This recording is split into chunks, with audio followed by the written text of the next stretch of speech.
Hello and welcome to my channel and to the first in a series of videos related specifically to the Brother ScanNCut. I'll be making videos for the machine as well as various projects and, as in today's video, about the Canvas Workspace, which is Brother's design application which they provide free of charge. If you're already familiar with Canvas Workspace and the online version specifically, and you would like to learn more about the download one, so perhaps you haven't actually considered downloading that one yet and would like to learn about that, then I'm going to leave in the description box below a timestamp for when I am going to be discussing the download version. So this is going to be a rather long video, so break it up into as many pieces as you like. Take your time with it. It's not meant as a marathon. It is not even a race. It's just a process. And I hope you'll come along for the journey. And I really would appreciate any feedback that you have and any suggestions for future videos. As I said, we're going to look at Workspace first. There are two versions of Brother's Canvas Workspace. The online version, which is the cloud-based one, and which you need to be connected to the internet in order to use it, and the download version, which, as you can see here, there is a version for Windows and for Mac. And this means that you can use it without internet connectivity unless you're doing things like sending files to a Wi-Fi enabled machine, or you're trying to bring in files that are, in the cloud, or you have them on a website somewhere. So there will be times when you have to be connected to the internet, but for the majority of the time, you won't even need to be on the internet. But this is the beginning of Canvas Workspace as far as Brother was concerned, and they have made a number of changes to the downloadable version so they're more in line with other design programs that are already out there. So let's take a look at this one first. As you can see, the opening page has all these beautiful projects on it. You can see as you scroll down, there are dozens and dozens and dozens of projects for you. And they are free for you to use. Brother provides them free of charge. They come complete, and you can download them in part or even just some of the files within these projects. You can work on them immediately and edit them, or you can download them and save them onto your devices. For example, if I take a look at the bookmark, you'll see there's a video already associated with this. It is on Brother's YouTube video, and there are always instructions. That's what Brother calls a recipe. I think they have food on the brain. I don't blame them. But you always will receive instructions with each and every project. And that will be, as I said, in a PDF form. It will show you all the various parts that you're going to be cutting out and how to assemble them. You can download all the parts at one time, in which case the files will be grouped in a folder for you. They will be zipped, of course, and you have to unzip them in order to use them, but they will all be together in that one folder. In this case of this bookmark, there's only one part, A. So I could bring that over onto my Canvas Workspace now and edit it, or I can just export it and download it to where I want to save it. But if I look at the next one over, the paper flower arrangement, first you'll notice there's no video for this. This project actually was designed before Brother started uploading their YouTube videos with the various free projects on them. But you do get the recipe, and you can download all the parts, because you see in this case they've been broken up into A, B, C. When you see an arrow like that, it means there's also more mats to follow, so D and E. So you can download them by parts. For example, if I only wanted this flower here that is on part D, I could just download that. I don't have to download the whole thing. I can just download one of the files. And next we have my projects, which will become your projects, hopefully.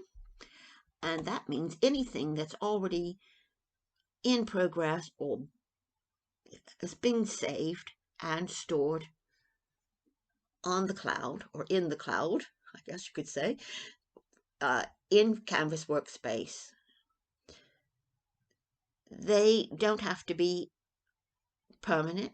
They're temporary. You can delete them as you like. You don't have to save any projects into the cloud if you don't want to. But if you do, they're available for you immediately. And you can see that they're in a thumbnail version so that you can see what's actually on those files to begin with. I have some files on here, as you can see, that I've been tinkering with on and off. But for the most part now, I use the downloadable version because I just prefer that. I'm more comfortable with the way it's laid out because of other programs that I've used in the past. But you don't have to do that. And like the Canvas projects, you'll see that you can bring them in and edit them immediately into your Canvas workspace, or you can download them. You can also just delete them by clicking here, and it will give you this caution here that when you delete it, it's permanently deleted. You can't get it back. So do you want to continue or not? If you haven't downloaded it and you want to download it and keep it, then cancel, go back, download it, and then delete it. Other than that, you can just do as you please. Delete it all you want. We've also got pattern collections that are available. Now, these are premium collection, meaning that you have had to purchase them. And as you can see, there are little locks here. And all these locks are on my screen because I have not purchased any of these collections.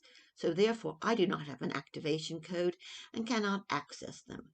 I can take a look at what they look like, though, if I want to decide if I want to buy them. So by clicking Show All, I can see what's in this box collection. And if you look at the bottom down here, it tells you who actually designed these. And when we get to the Disney ones, I'll point out something else that's quite important to remember. So if we go back to Workspace, I'll just go back here and look at the Disney files. Like Cricut has Disney files, so does Brother. They are licensed Disney products. So that means that there are limitations with these. So if I wanted this Disney file, collection of files, I just have to wait for them to populate here.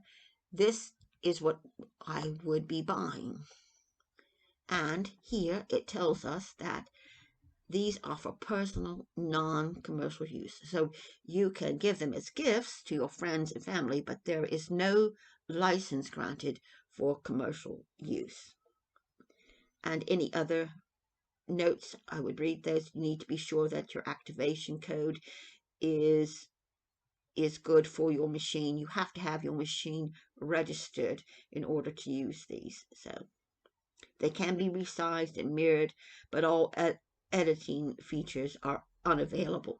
So I could make them bigger, I could make them smaller, I could mirror them, so I could have Mickey facing one way and then having facing another. But I really can't edit anything because that is the property of Disney. So those are the patterns that we have available to us. And if we go back here now, we'll see down here we have a chance to turn these large thumbnails into smaller ones. So if you want to look at more images all at once, or if you want to filter them because they are, or you want to look at categories, or you want all the categories, or you only want some of the categories, and you want to do a word search on, let's say I want to find anything with flower. There are some files that have flower in the title. So if I click on flower and hit return, anything that has flower in the name is going to appear on my screen. These are every month, when at the beginning of the month, usually around the 3rd up to about the 7th of the month, Brother will bring these files and regroup them for you. So what they're going to do is they're going to place them, as you see here. Let's turn this filter off. Go back there and delete it, and get back to what it looks like today when we're accessing this. These are sort of spring related or Mother's Day related. It's the time of the season. It's the time of the year. So when you look down further, you will see that back in February, or actually probably in January when they started populating these, they had the Valentine's projects that would rise to the top, so to speak. They will also, on occasion now, put new projects that they've not had in here before, and there will be a banner across them during that month that they are actually new to you. So let's go over to the last selection, and that is to create our own project by clicking on New Project and launching our workspace. You'll see here there's a facsimile of the scanning or the cutting mat for us on the screen. This is the 12 by 12. If you go to Project and click on here, you can actually look at the 12 by 24 mat. So it's your choice, because Brother can use a 12 by 12 or a 12 by 24 mat. But I'm just going to use the 12 by 12 for this demonstration.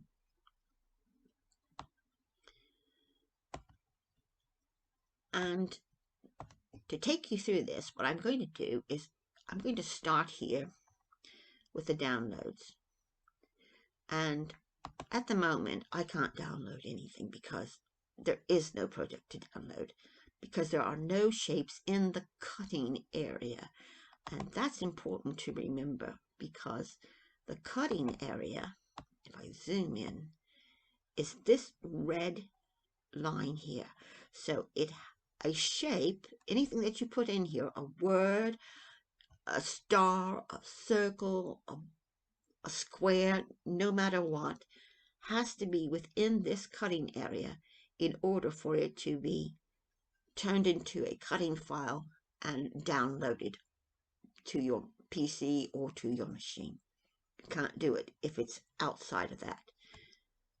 So if I take a shape and put it on the mat, when the shape comes on to the mat, it automatically goes to this left-hand corner, and I'll show you that as we go through the various shapes. But that means it's within that cutting area. So I could download that now and cut it. But if I've moved it just even slightly above that red line, when I try to download it, I'm going to get that same error message because it's not inside of the cutting area. So that means I've got to go back, move it so that it is, and I can see clearly that it is, and I download it. Then I will get my transfer method screen that comes up. So now I can send it to my PC if I like. I can put it on a USB, whatever I want. Or in this case, I can send it by the cloud to my machine, because I have a Wi-Fi machine registered with Brother. And there are notes here that you can take the time to read through on certain limitations that you're going to have, no matter what. So I'm going to just delete that. I'm going to just use the delete key on my keyboard for that.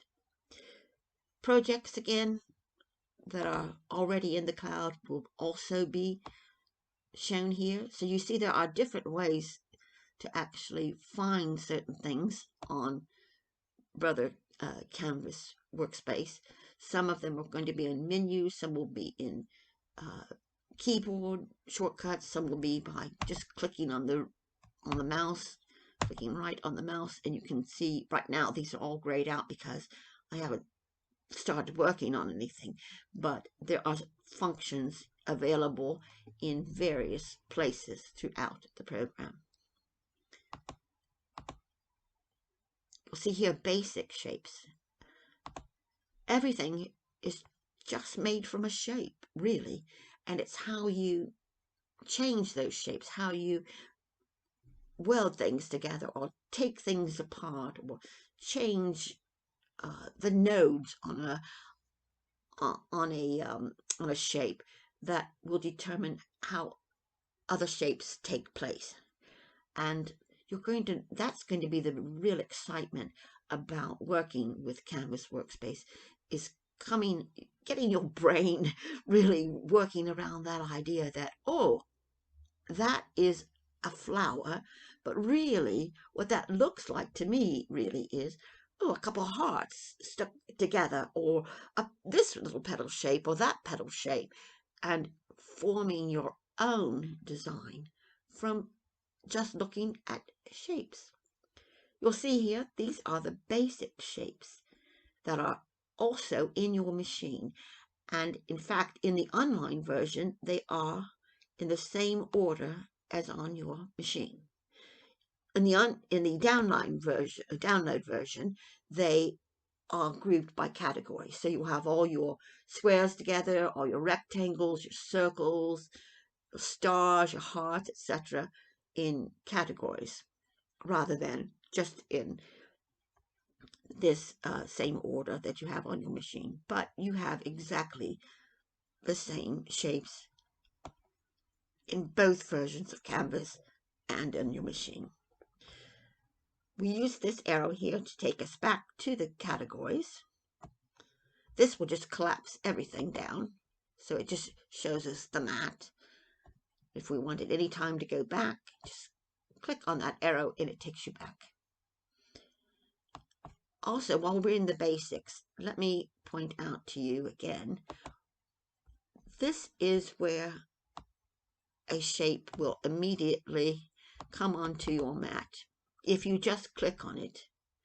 If I just click on any of these shapes, they all go in exactly the same spot. And if you look down here at the size, whatever you've highlighted, once you've highlighted a shape or you've selected it, all right, then you will see the size at the bottom on the page there.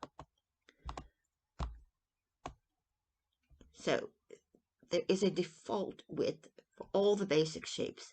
They all, regardless of how high they are, they're all going to be 3.94 inches wide. So this one, for example, is 2.36, but it's 3.94 inches wide.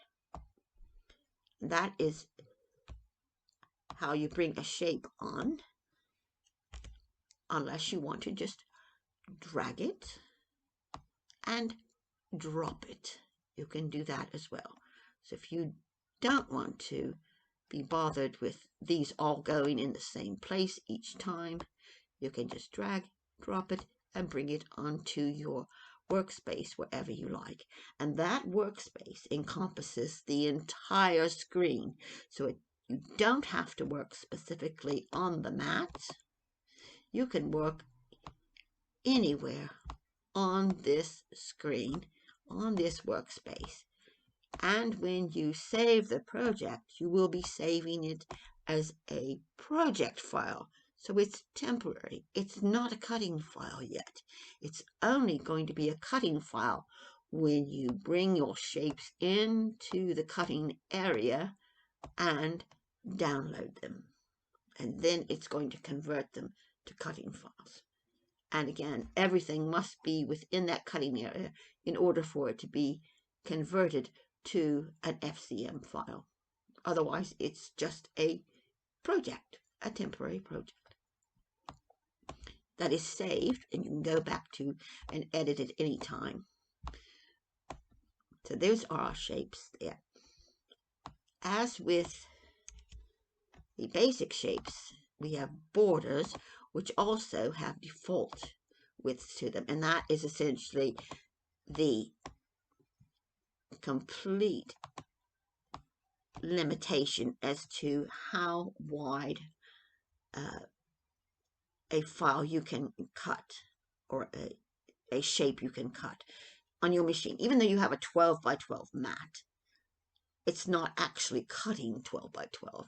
It has to have a little space on the edges. So Brother has already built that in for you, so you know that it's not going to be able to cut any wider than 11.42 inches. And again, these are all going to populate in that left-hand corner unless you drag and drop them. These borders are also on your machine. You may have additional borders or borders in addition to these, because maybe the model that you have has other borders already built into the machine. But these are the first borders that were brought out by Brother, both for the machine and for Canvas Workspace.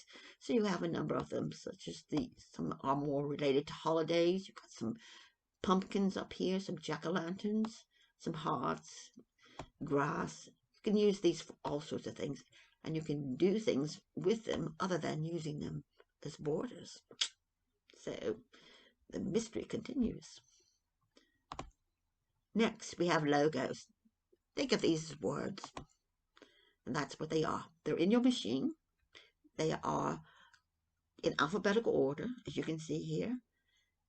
Boy, dad, family, pretty, sweet, winter, you and me. And as you'll see, for the most part, they are joined letters as well. So they're already welded together, so that when you cut out smile, apart from the little dot over the I and this cheeky little bit here for the E, that's all going to be one piece in one cut, or one piece of card, okay? So if you were putting this on a piece of green card, that smile would all be in green, as well as the I and the two little dots as well, if you wanted that. If you look at something like this one, though, twins, it is not completely welded together, partly because if you were to try to weld this W to the T, by the time you got enough of an overlap for it to really be secure enough, and instead of it just hanging by a thread, essentially, you're probably going to distort the word so much that it's not going to make any sense. So you just cut it out. It will be two pieces rather than one. So you've got the T, and then you've got the rest of the word. Now, there are always other things you can do, and that is you can actually separate these letters out. You can resize them, and you can take that T, for example, and make it 3 times as large as it is, and leave the rest the same as they are now. And that's something we'll learn as we get more advanced. So those are your words, or your logos in this case, they call them. And you have text. Now here's a major difference between the online version and the downloadable version. In this case, you have the following text that can be imported onto your workspace. If you click on it, it's going to bring it And again, it's going to put it in that same spot. In this case, each of these has their own default width, so that's not going to matter. It just depends on the kind of font it is. Like that one, for example, is going to start out much smaller than that one, but they are all going to come onto your screen in the same place. So if you want to just drag and drop it, you can. And as it says here, double click for it to change. So if you want to double click that and you say, I don't want text, I want test instead, you can do that. Or you could completely change the entire word and make it a smile. There is another way you can edit the text, and I'll show you that when we get to the edit function. Also, as I started to say before, there is a major difference between this version and the downloaded, and that is in the fact that the downloaded version, because it's on your PC, you've downloaded it to your PC, you can access the fonts that you already have installed, as long as they're compatible to be brought into the program, and they will only show if they are. So you can bring those fonts and use them immediately. You don't have to be restricted to these. But there is a way around it on the online version as well, by way of a program that Brother has also created and provided free of charge in their download section of their, here in the UK it's called Brother Solutions. I don't know what it's called in the US, but you should be able to find that all right. And that's where you register your machine, or you get any other downloads that you need, any updates that you might need for your machine, etc. And that's also where you can find the downloadable version of Canvas Workspace as well. But they have a font converter program. It takes a little getting used to at first, but once you understand how it works, you'll have no problem.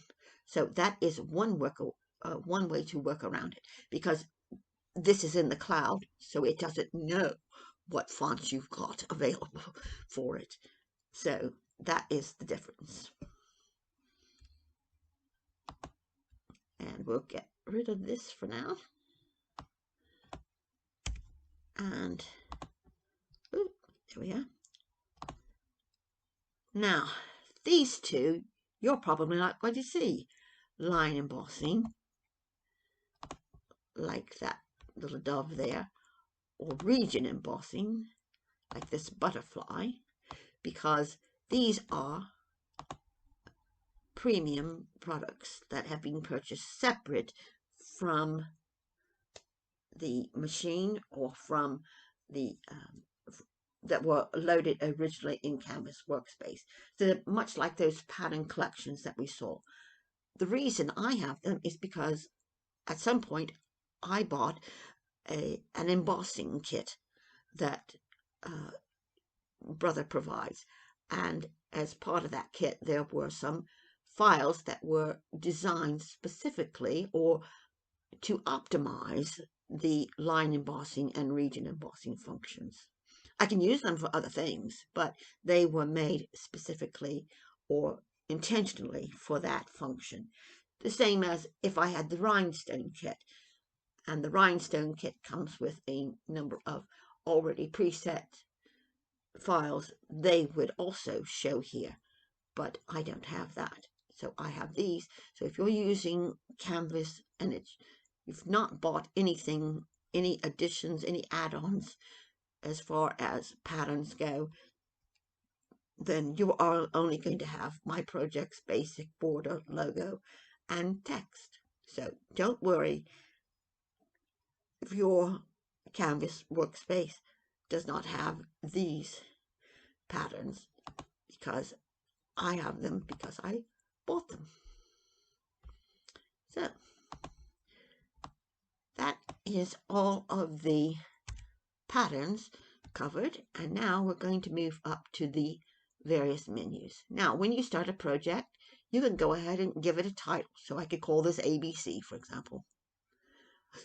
If I don't want to be bothered, I can just let brother give it a name, and it gives it a number, a sequential number. All right. So I don't have to worry about naming it. I can go back at any time and name it. And if I want to save it in the cloud, then I can do that, or I can just download it and put it on my PC.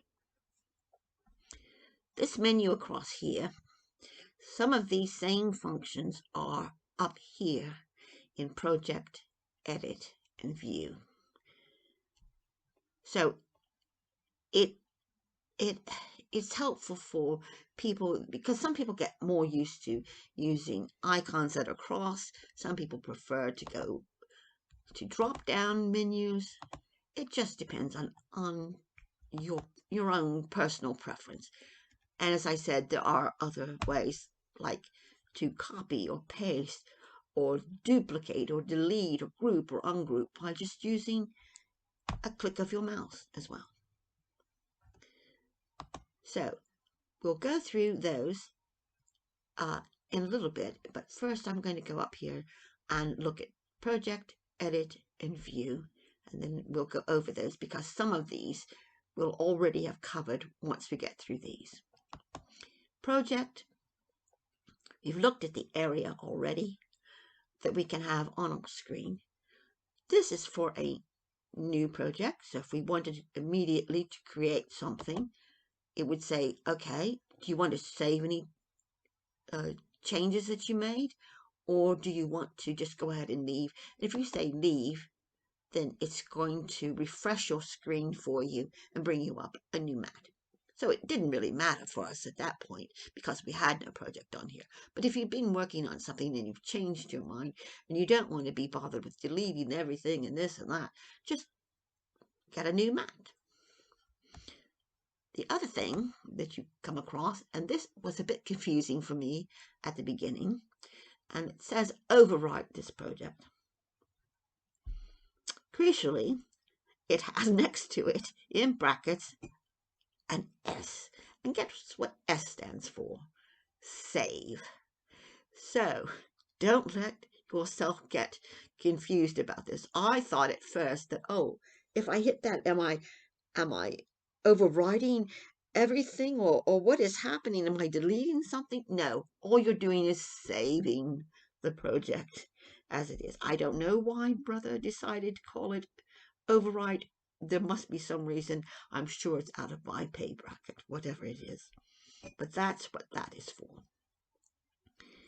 The plus next to that same icon means to save it as another project. In other words, give it a different name, save it, but give it a different name.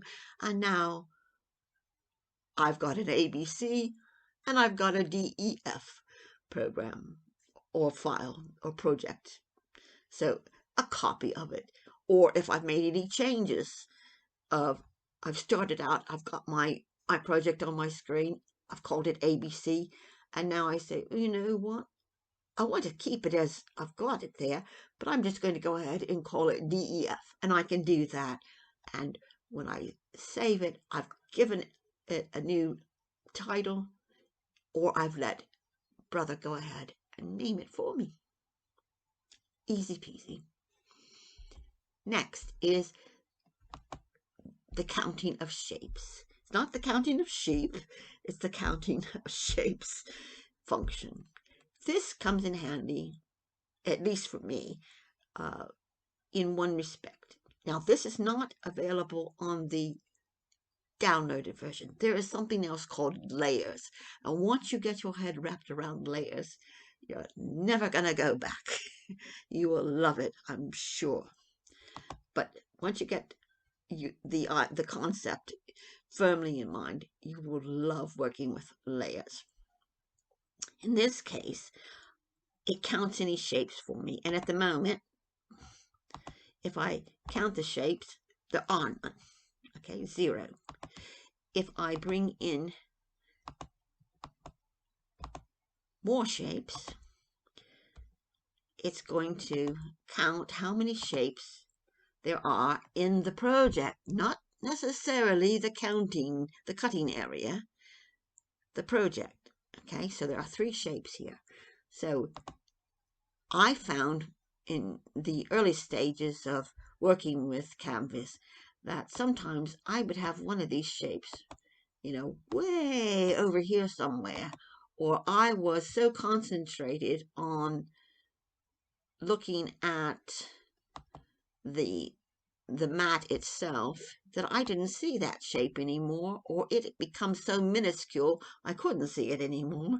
And when I went to download my file, it says no can do, because some of the shapes are not in the cutting area, because now we're going from a project scenario to a cutting scenario. So one way around that was to look up here and look at the shapes, and it says there are 3 shapes. So that means I've got to go on the hunt for a shape. And one of the easiest ways to find these sort of rogue shapes is to minimize and go zoom right out and see what all is available on the screen. So I can see now that I have something that's strayed off of this cutting area. It could be something I no longer want, and I can just delete it, or I can bring it into my cutting area and now go back to download, and I can download the file because everything is in the cutting area. It's in the project area, but it's in the cutting area specifically. So that is a good function for that shape count. These are other, starting to get a little more advanced here. Tracing, image tracing. If you find a file, for example, a JPEG that you really love, and you would love to use that as a cutting file, and you think it would be suitable, if you use the tracing function, then you can trace round an image, and I'll show you this when we get to a more advanced stage, but you can trace that and then begin to edit it and turn it into a cutting file. And as you can see, it will allow you to bring in JPEGs, GIFs, PNGs, or BMPs up to 5 megabytes. When things become too large and too complex, then no machine's going to be able to handle it, and Brother won't even let you bring those in to trace them. Also, you need to be aware that some things will trace better than others, some will not be as suitable. So, you know, don't be frustrated with it. Just learn from trial and error, essentially, what works and what doesn't work. So the less complex and the more succinct, I guess you could call it, a file is, the easier it's going to be to trace it and bring it in and cut it. But there are ways around most everything, so don't get too frustrated with it. The other is you can work on other files that you've got from other sources, like you've bought some SVG files from an Etsy shop. You could bring those in and also use them. You can bring in Dxf files. Now, there are limitations on the Dxf. I think it's up to version 4 that you can bring in. Again, if the Canvas software cannot recognize that and say, I could use that, and I've got a reasonable chance of turning that into an FCM file, then it will allow it to be imported. If not, it's just not going to let you. And even some SVG files you won't be able to import, because depending on how it was originated, you know, there could be some, you know, strange program that it was created with, and maybe it's the way it was saved, so it may not recognize it as a legit SVG file. And I hope I've not confused you too much as I've confused myself there. But, and also there are limitations. You've got to make sure it's under 2 megabytes. And some things will not even be imported because they may be too tiny for the machine to handle without possibly snapping the blade or damage of some sort. But again, it's going to be a trial and error. So cancel that. So that's all the items under project. Under edit is when we begin to get into the meat and potatoes of Canvas Workspace. And we start working with shapes and the various things that we can do with them. So as you can see now, it's mostly grayed out. We've only got the undo button, which means we can reverse the last action that we did, or the one before that, or the one before that, or the one before that, or we can select everything on the mat. And as it stands, we have nothing to select. So it's a box full of nothing here at the moment. But once you bring a shape onto the mat, the picture changes, because now we have other options available to us. So in this case, now with that shape, I will be able to, let's move it over here and look at it a bit closer.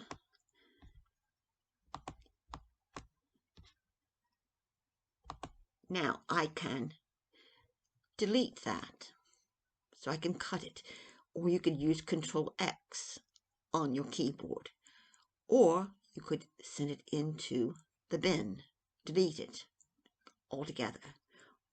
You could also just use your delete or your backspace on your keyboard as well. You can also delete it by right-clicking. I have to be sure that's highlighted first. Now I can right-click and delete it as well.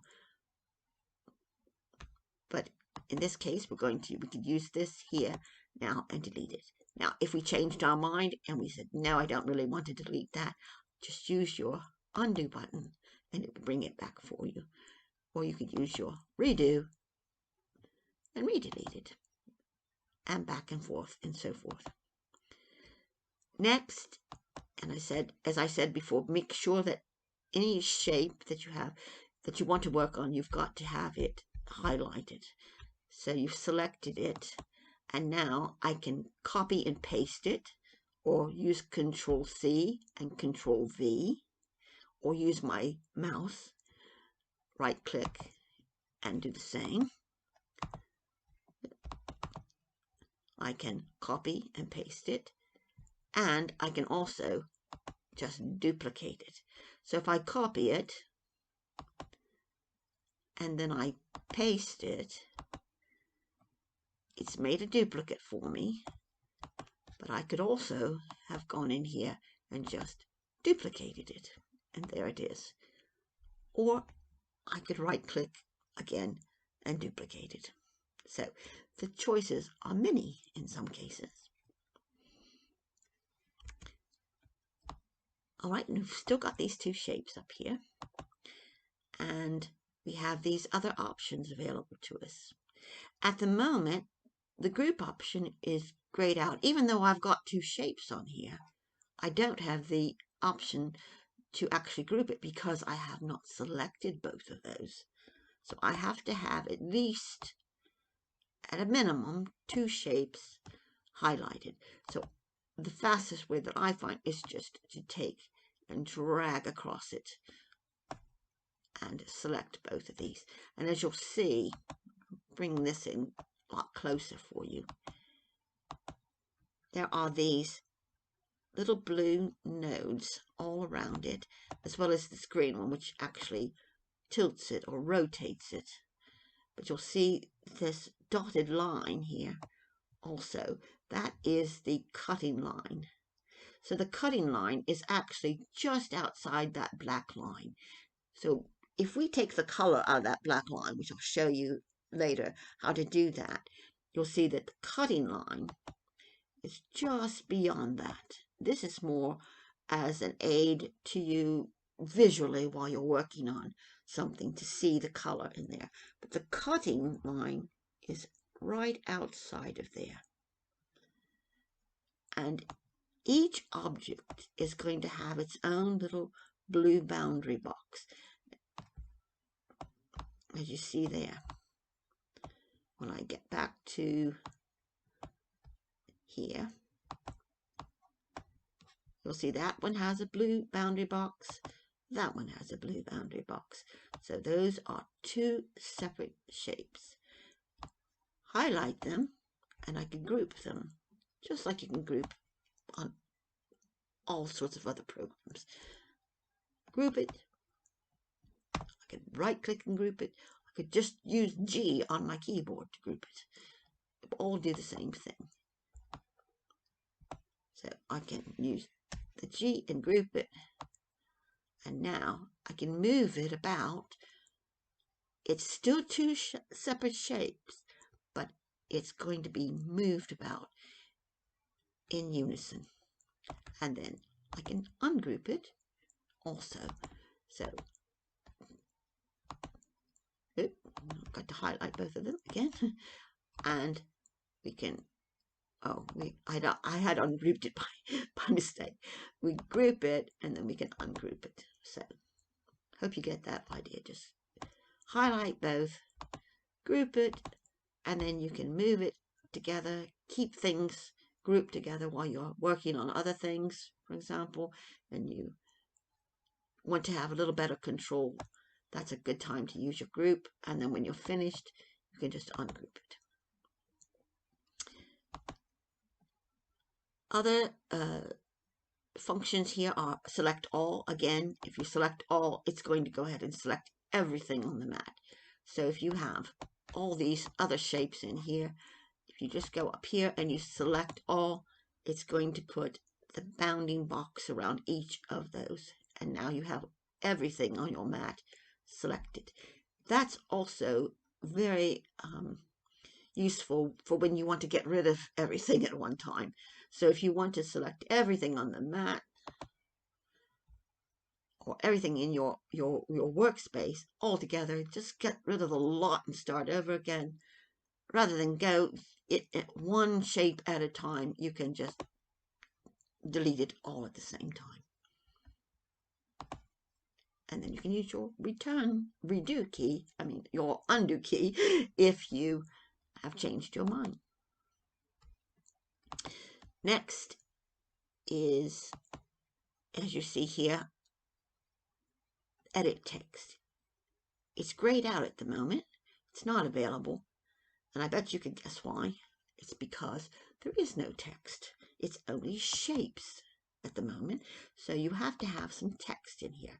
And let's choose some text, which we have here now. And let's put it inside of this little box here. And I want to not have that say text anymore. I can go to Edit and make any changes I want here right away. Or, as I said before, you can just double click it and edit it.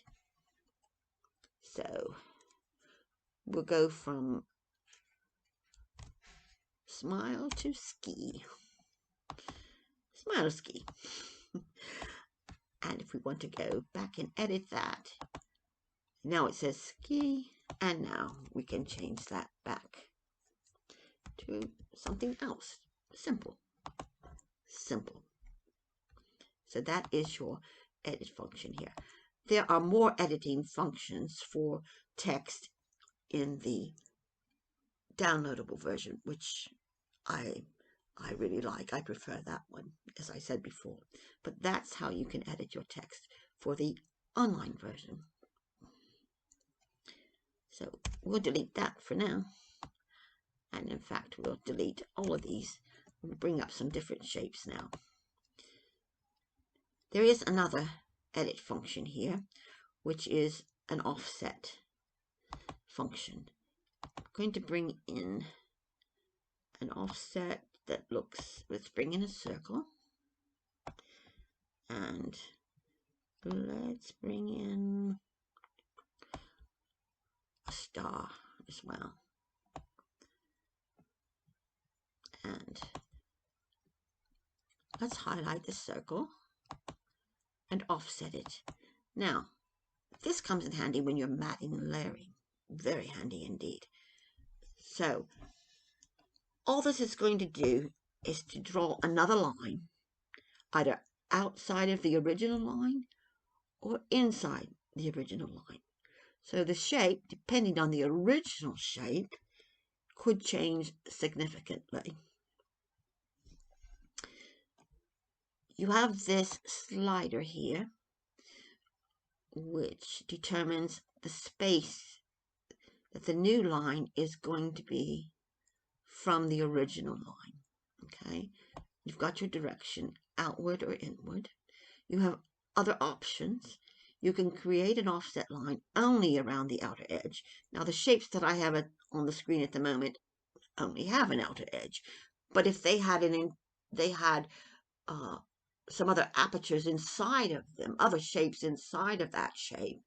So suppose it was a star within a circle and then another circle, then if those were separate shapes, then you could actually unclick this and it would not only create an outline around the original line, but all the other ones inside of it as well. And you can leave the original shape on the screen, or you can delete it, or you can just turn it into a drawing line. That comes in handy very much so when you're doing things like faux stitching and you want to turn that into a drawing line rather than a cutting line. But at any point you can go back and turn the drawing line back into a cutting line, just as you can take a cutting line and turn it into a drawing line. You have corner options as well, round or beveled. All right, so the offset line for this would be beveled, the offset line for this would be rounded.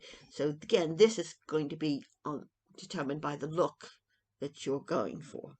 If you like it, you like the round corner. If you don't, try the bevel.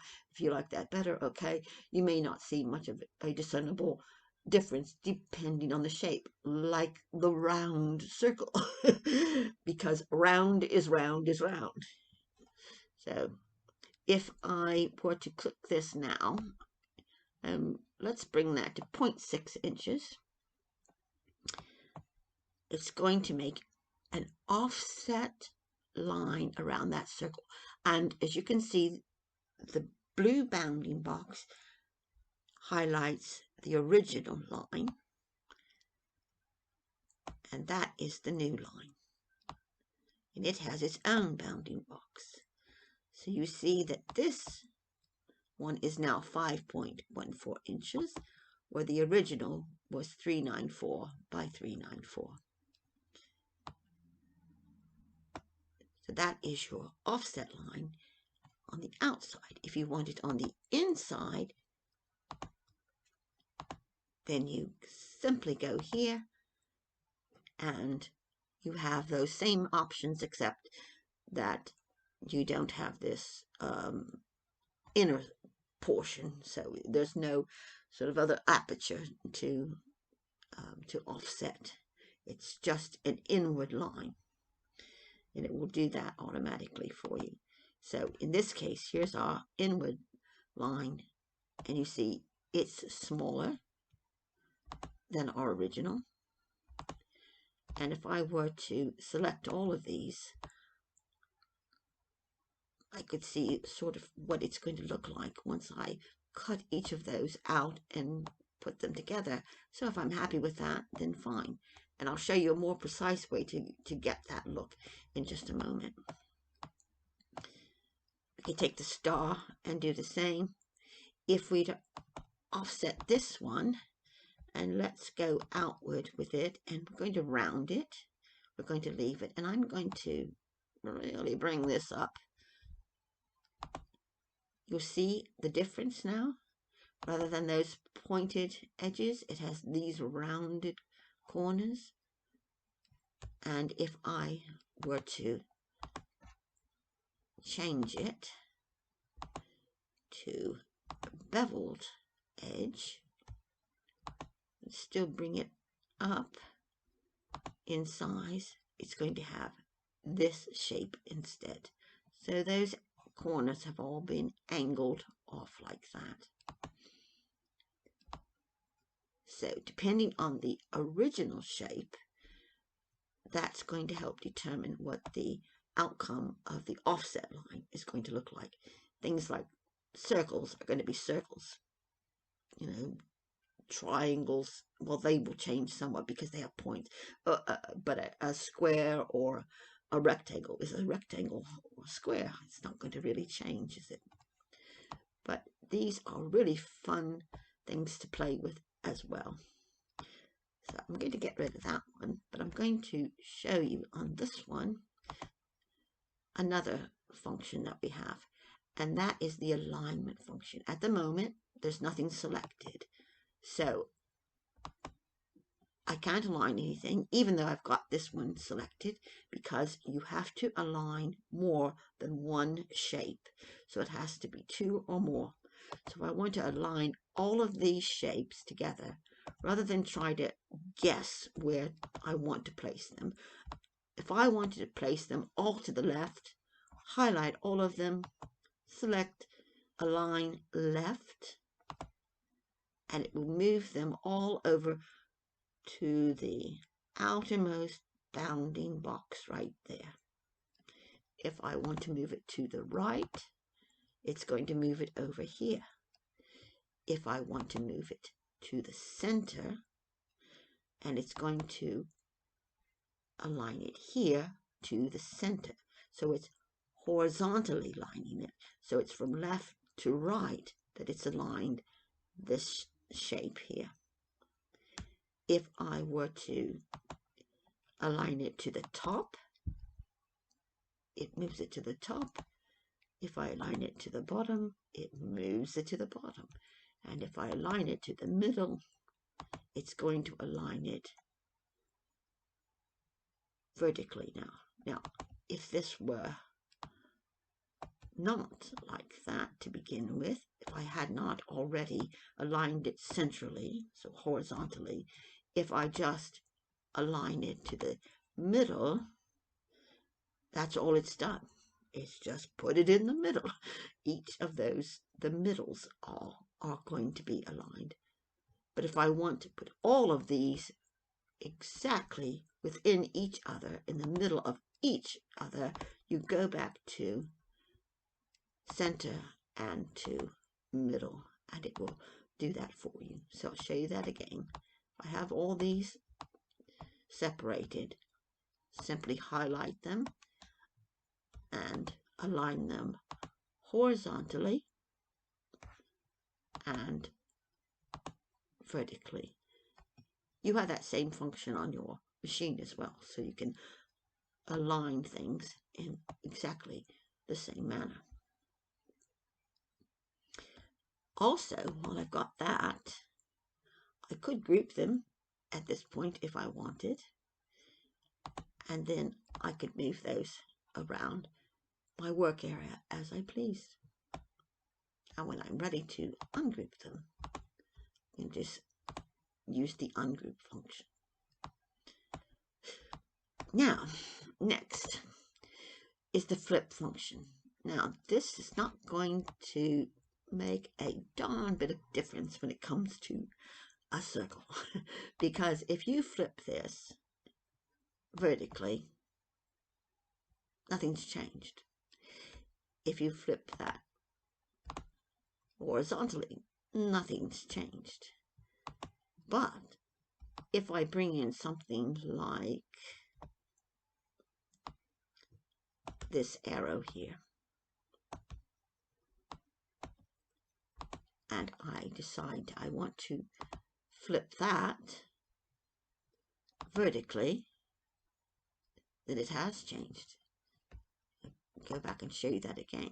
So flipped it vertically, and it's turned it over.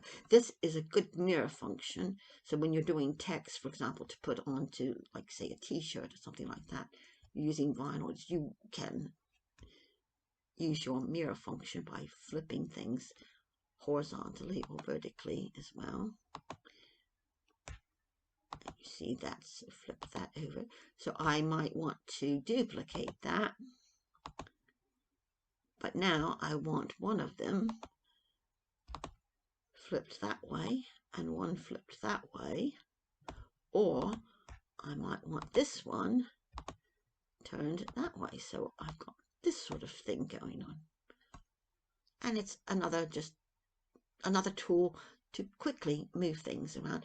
Or I could, if I didn't want to do that, I could actually use my properties key to say exactly the angle I want, or I could just use this little function here, that green node there, and move it around to where I wanted it to be. So I take over the control rather than the program. So that is the flip, and we'll move on now to the order. These shapes here are in some sort of order at the moment. It's difficult to tell what order they're in because they're all transparent. You can see right through them. So a good idea is to give each of these shapes some color. Just like the line has color, it has a black color at the moment, I can fill it with a color. It's not going to affect anything when it comes to cutting. That shape is going to be that shape, no matter if it's blue, purple, yellow, green, blue, chartreuse, it doesn't matter.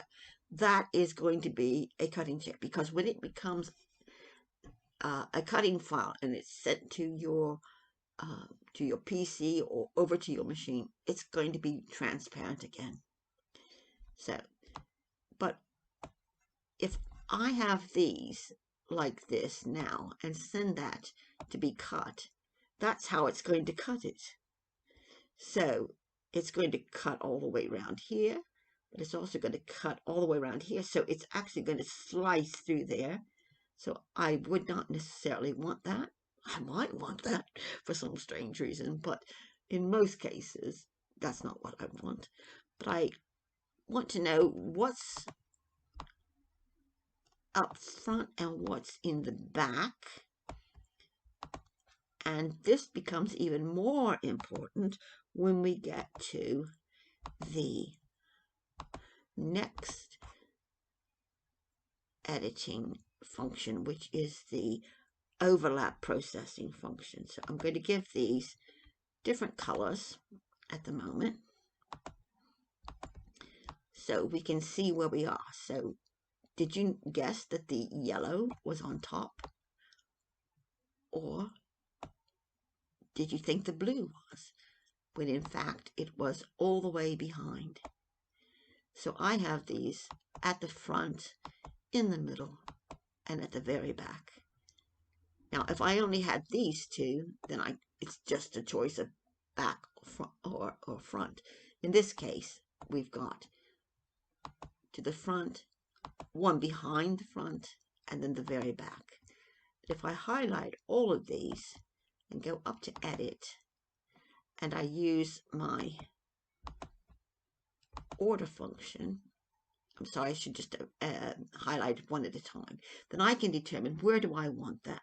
Do I want that at the front? So if I'm not sure where it is and I go ahead and click bring to front, now I am absolutely sure that's at the front. I can see the blue line around it as well. But I could say, okay, I'd like to send that instead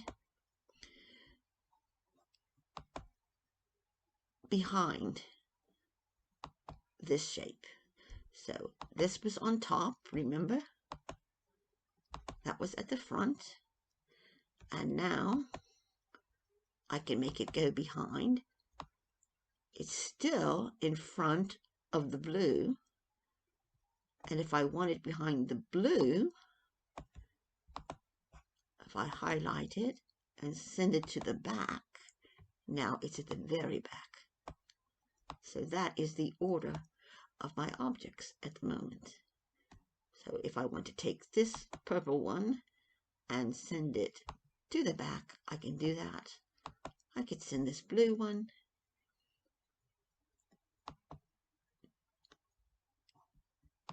forward. I could send this one to the very front and have a new order now. So I have those shapes. Now let's look at the overlap process to see where this really becomes important. So we're going to highlight something. The first process overlap function is the welding. That means you're taking more than one shape, at least two shapes, and essentially gluing them together to form another shape. So you're actually welding them. In order to weld them, they must overlap in some way. They must overlap past their cutting lines. So depending on the shape that you're after, you might have it just sort of barely touching there. And you would weld it right here, but that might not be enough for you. You might want, a larger hinge, for example. So you might want it to be welded here. But if you have this here, and you are just sort of eyeballing it and thinking, oh, and remember I said about those cutting lines? That is the cutting line above that line, that black line that goes round. And I see that does look like they're pretty close, don't they? That looks like that's going to weld. Well, let's see if it will. Let's select both of them now. You can kind of get a hint as to how close they are. But when I go to weld, nothing changed. That's still a shape, and that's still a shape. So that is not welded. So if I go to move it, it's going to move independent of each other. Also, another hint is, because I have color in here, I can immediately tell that these are still two separate shapes, because the shape that is to the front of whatever we're welding together is going to become the default color. So let's move this up now, and we'll overlap that. We know that's going to weld now. So if we weld this now, it's going to weld, and now it's going to be yellow instead of blue, because the yellow shape was at the front. If I were to move that yellow shape into the center of this circle, or make sure that it's completely covered up, if I try to weld it, it will indeed weld, and it'll turn yellow, but all it is a circle, because it's encompassed the other shape, because one was enough to engulf that original shape. Okay, so nothing is going to change. Even if this was behind it, it's not going to change anything. Now, if I place that behind and weld it, the blue is going to be the predominant color. If I take that and bring it to the front and weld it, it's still going to weld. I've got the same shape, it's just a different color. So the position does not really matter unless you've completely covered up one of the shapes with the other one. So let's take it here and bring in this one. And if we highlight all of those and weld them, we now have this shape. And now you begin to see how one shape can become 2, 3, 4, 5, 6, 7, 8, all varieties of shapes, even from just one shape, or in this case, 3 shapes. Next is the divide overlap. This is very handy when you're making stencils, for example, or you want to punch a hole right out of that, but you also want to keep that yellow circle because you have plans for this later on in the design. So you want to cut that out of the middle. So first, I'm going to make sure it's actually in the center of that circle. And now I'm going to cut that circle out of that circle. And if I hit divide, it's changed it yellow because the predominant color was the one on top. But I still have 2 individual shapes. But when I move this one, that's what happens. Now, this one, peekaboo, has the circle cut out. When you cut this on your machine, even if you didn't move that out of the way, it's still going to cut that circle out because that is a cutting line around here, and that's a cutting line around there. So regardless of whether you move it or not, it's not going to make a difference. Now,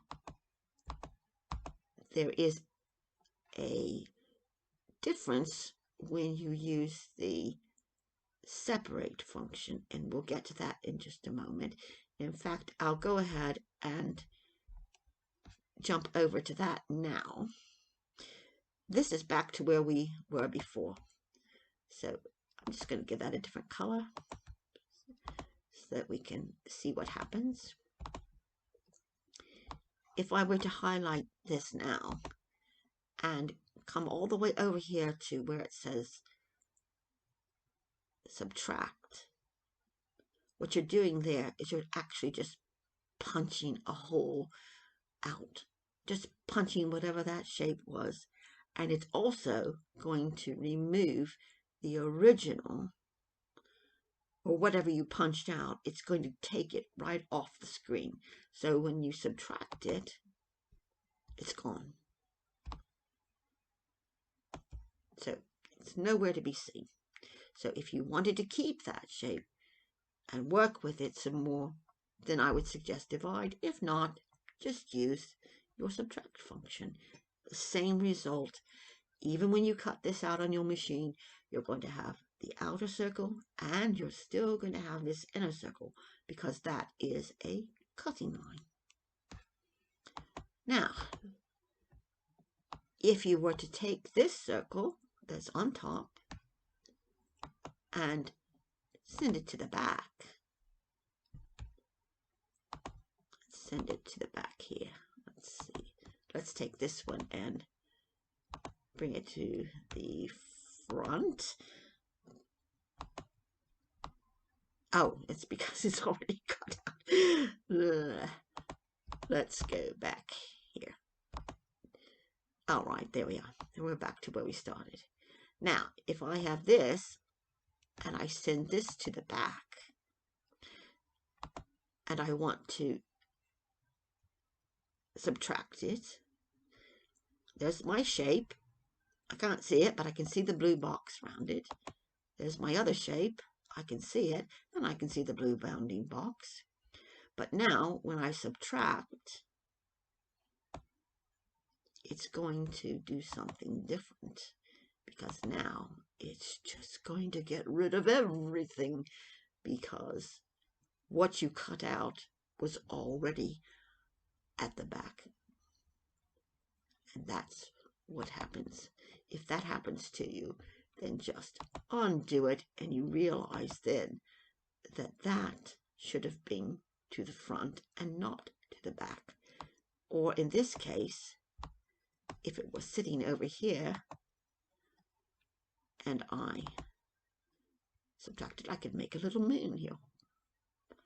Or send it to the back. And here's what I'm going to get instead. That. So, fun. Fun, fun, fun. Right. Let's go to the next. This is the removing the overlap. And in this case, whether the object is to the back or to the front is going to make a difference as well. Because when you hit the overlap, it's going to remove, let's look at that again. Keep an eye on what it looks like now. Those two circles that are overlapped. And I highlight them. And I remove the overlap. When I take them apart, it's only removed the portion that was overlapping. Right? Let's move this in a little bit more. Oops. Need to get that back to the original shape. There we are. If I have it overlapped like that, and I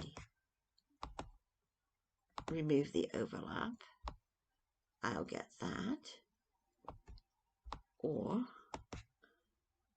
place it here, and this is what I have now. So this has one box around it, although it's two different shapes. So if you cut this out now, you're going to get this shape, and this shape. But if you wanted to get rid of that altogether, a quick way to do it is just to highlight it and divide it. And now that has divided that, and of course you still had that one. And that is the same way, just to let you know, how you divide letters up as well in your text. So, more about that later. So, we'll just get rid of that altogether for now. And I'm going to bring this one over. And we'll take a look again at what happens when you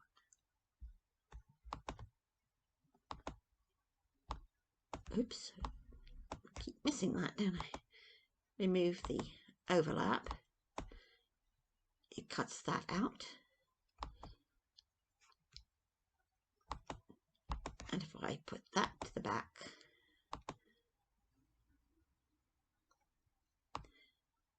and I remove the overlap,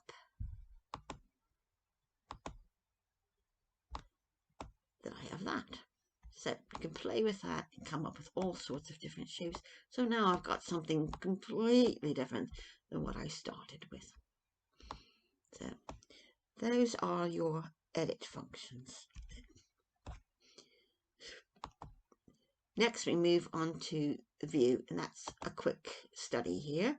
That is simply the zoom function and what you can see on your screen. You can work in inches or you can work in millimeters. If you work in millimeters and you bring a shape on, you'll see that it's changed it to 100 millimeters. And that's the reason why you've got that odd 3.94, because what Brother's done is actually default them to the metric rather than to the imperial. So you can work in inches or you can work in millimeters. You also can show only cutting lines on your mat, or you can show only drawing lines. So there are different reasons for using this. As you get used to it, that's something you can think about there. You can show the mat image, meaning that facsimile of the mat, or you could just get rid of it altogether. Some people prefer not to have all that in the way, so that you can just work on the mat, the cutting area essentially, as it stands, rather than have the actual mat image on there. But a lot of us especially get used to the mat, and so we're comfortable working with that. But you know, switch back and forth. I do. It just sort of depends on the mood I'm in that day, I think. So, and we can show our properties, which is the next menu that we're going to look at anyway. So we'll bring it up here, and we can bring it up here as well. So I said before, there are different ways to access something. So you can access properties through the view, or you can simply click here as well. And you can have it come up with the click of the mouse as well. So that's 3 different ways that you can go into the properties already. This is where you look at the properties of that shape. So let's take this one, for example. Let's just drag it out at the moment. And the default will be to maintain the aspect ratio.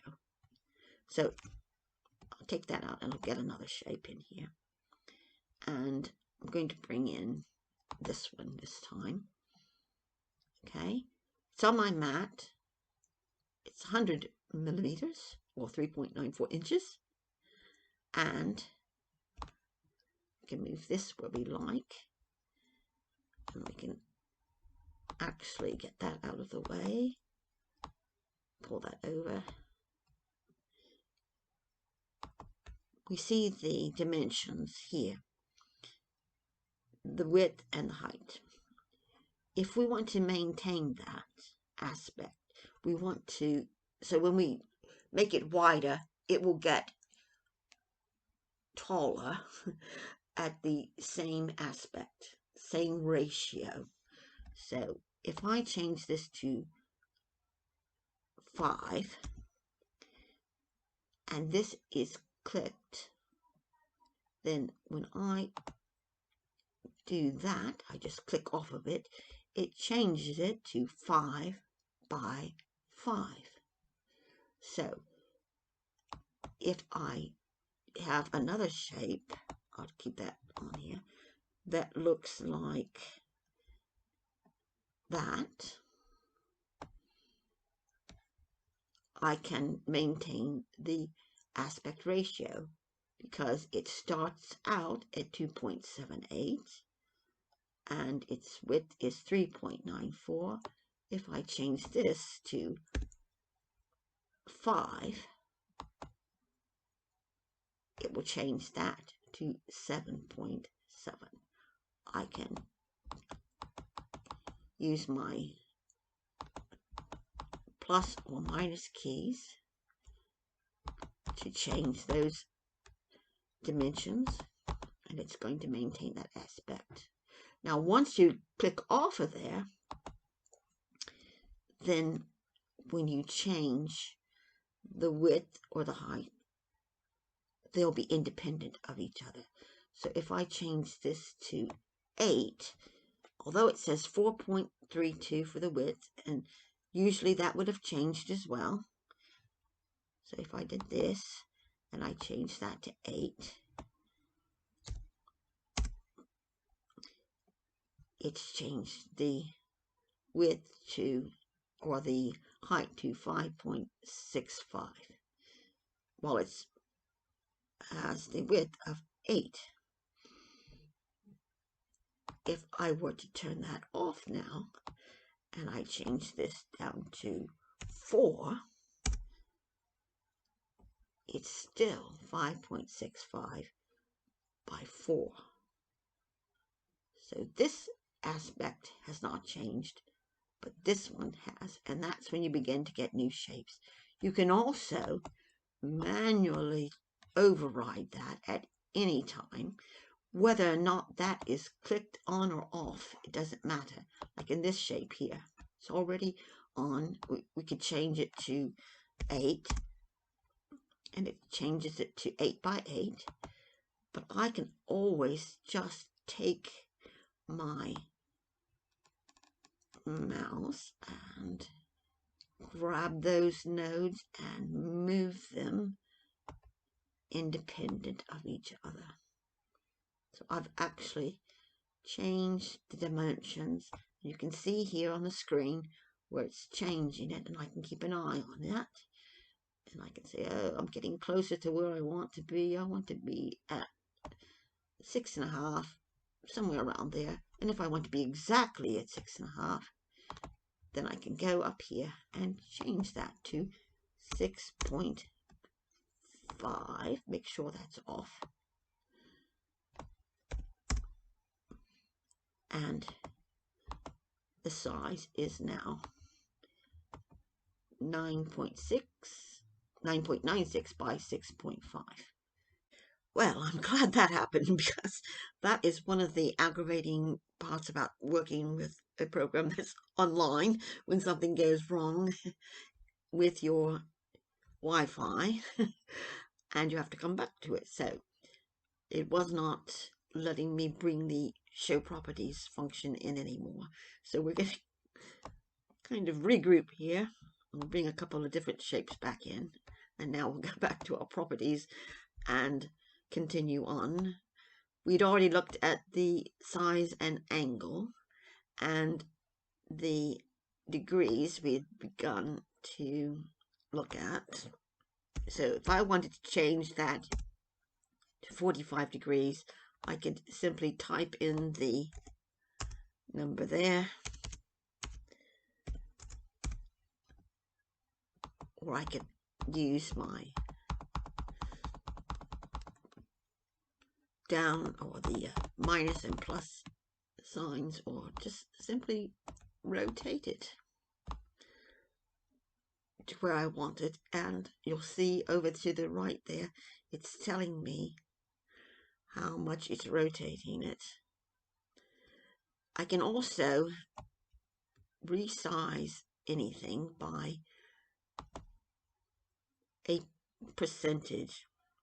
So if I want to scale it up or scale it down, and I know how much I would like to do that, I can maintain the aspect ratio just like I did when I had the dimensions changed, or I can unclick it and it will change these separate from each other. So if let's take this first one and let's change it by 40%. So that's 40% bigger than it was before. All right.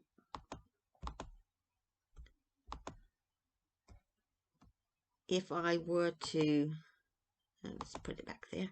If I were to select that and take the aspect ratio off and go to 40%, I have this shape now because it's only changed one aspect and not the other. So now it's not taller, but it's still the same width. So that is the use of the resize by scale. So delete that, bring another shape in. The color I've already gone over before, and I'm going to put some color back in here as a matter of fact. And now I'll show you what I was talking about with the line. I'm going to zoom in here. I've got these shapes, and I'm actually going to make a duplicate of that one, and I'm going to line them up at the top as well. You can see where it's overlapping here. You see that right there? So there's the boundary line for this box and this box here. So I'm just going to put them up against each other there so you can see the difference. And if you go in here now into your properties and you take the color out of that line and make it transparent, we zoom in, you'll see that the top of this black line is the actual cutting area. It's not the actual color area that you see here, because this is sitting over top of that. And as I said, it's just really a design feature just to help you visually when you're looking at something what the outline of the object looks like rather than the actual cutting.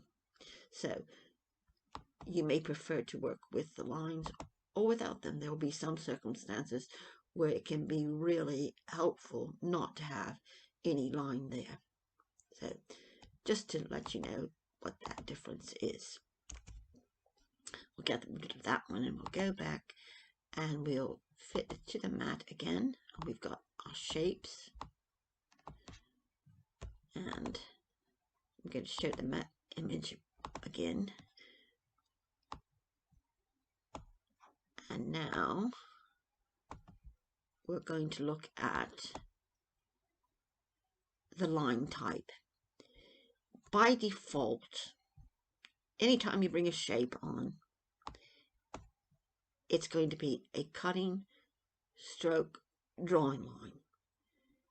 And that means when you send it to your machine, at that point you could change that cutting to a drawing or the drawing to a cutting, or you could make it only a cutting line, and now that will appear as a cutting line and not a drawing line. So when you go to make your selection, when you're ready to, you've got your materials loaded into the machine and you're ready to cut or to draw, cutting files will all appear, but no drawing files. If you go to drawing, no cutting files will appear. And as I said before, you could view to see only cutting lines, and we see that. If that were back to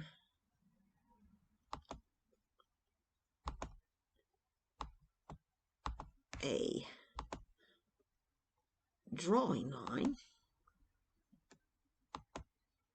you see it's actually faded out. Now in the download version, they have a blue line around it rather than a black line.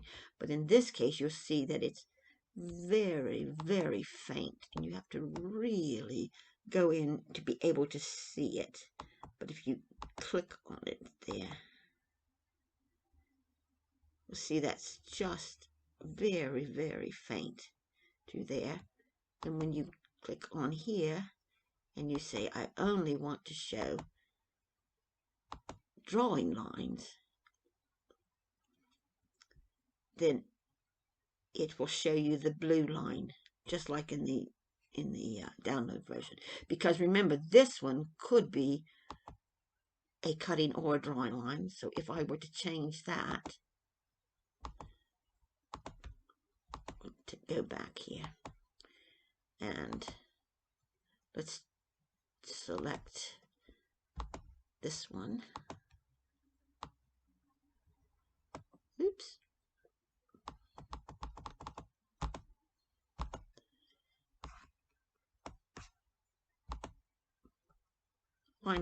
We'll start with cutting lines on all those. And I change this one here, to a drawing line only.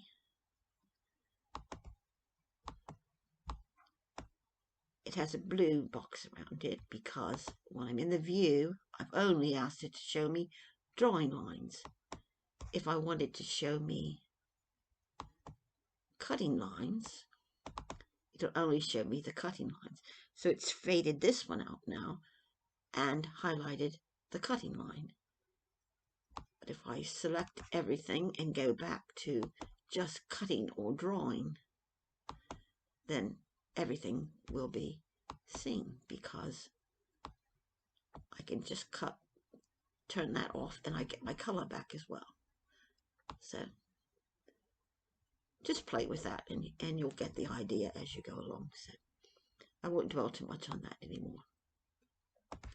There are other choices as to cutting lines that you can have, or drawing lines as well, and you can fill in the area in the any drawing. You could fill this with a pattern. That function takes place when you actually send it to the machine, and you can make your choice at that point as well. But you can change any of these from the normal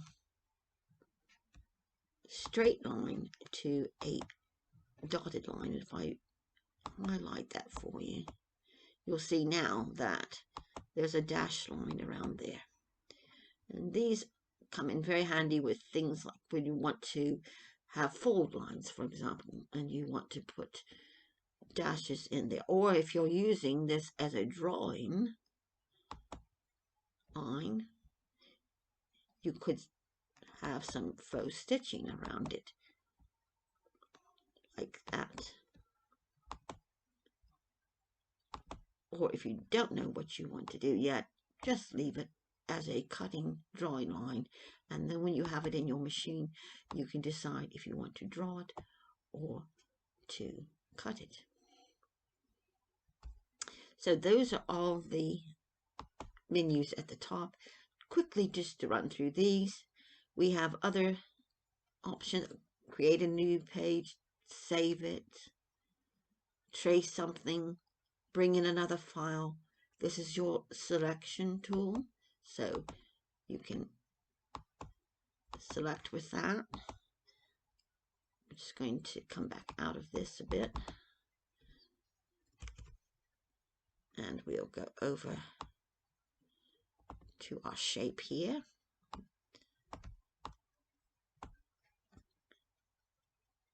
So we've selected that, and it's now has the nodes around it. This next icon is for the path. That's when you want to start making your own shapes. You want to plot something out for yourself.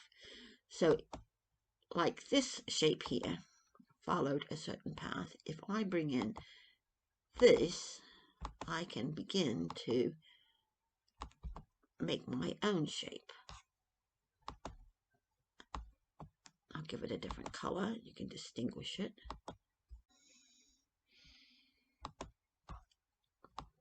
So, and that is just straight lines that you can decide where you want them to go.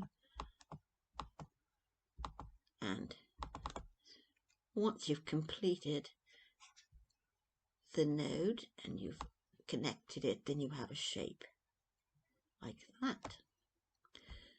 You double click on this, you'll see now that you have all these individual nodes.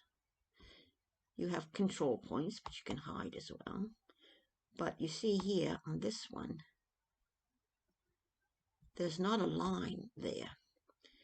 So you could not, for example, take this now and weld it to any of these shapes, because that means there's an open or intersecting path.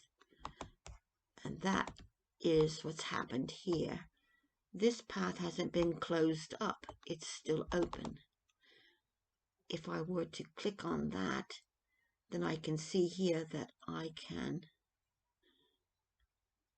close it now, and it will connect that final point that I put on this shape and the first point. And now it's a complete shape that could be welded to another. Again, a more advanced thing that we can get into much later, but just to show you quickly what that is. This is a Freehand Path tool, so I can draw all over the place with it as I please.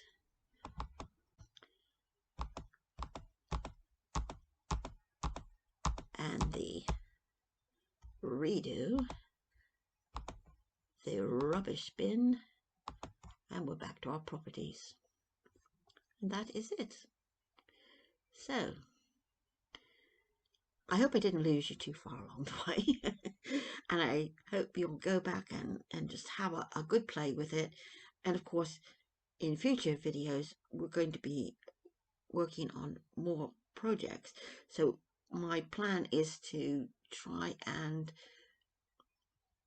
develop these as more learn as you go sort of things, so that you can get right in and get your teeth sunk in to actually designing projects for yourself, or in some cases we'll go back into Canvas Workspace and actually choose some of these already designed projects for us to work on. So we might want to make this handbag. We don't need to foil it if we don't want to, but we could bring it in and work on it as we like. So that's going to end the online version of Canvas Workspace.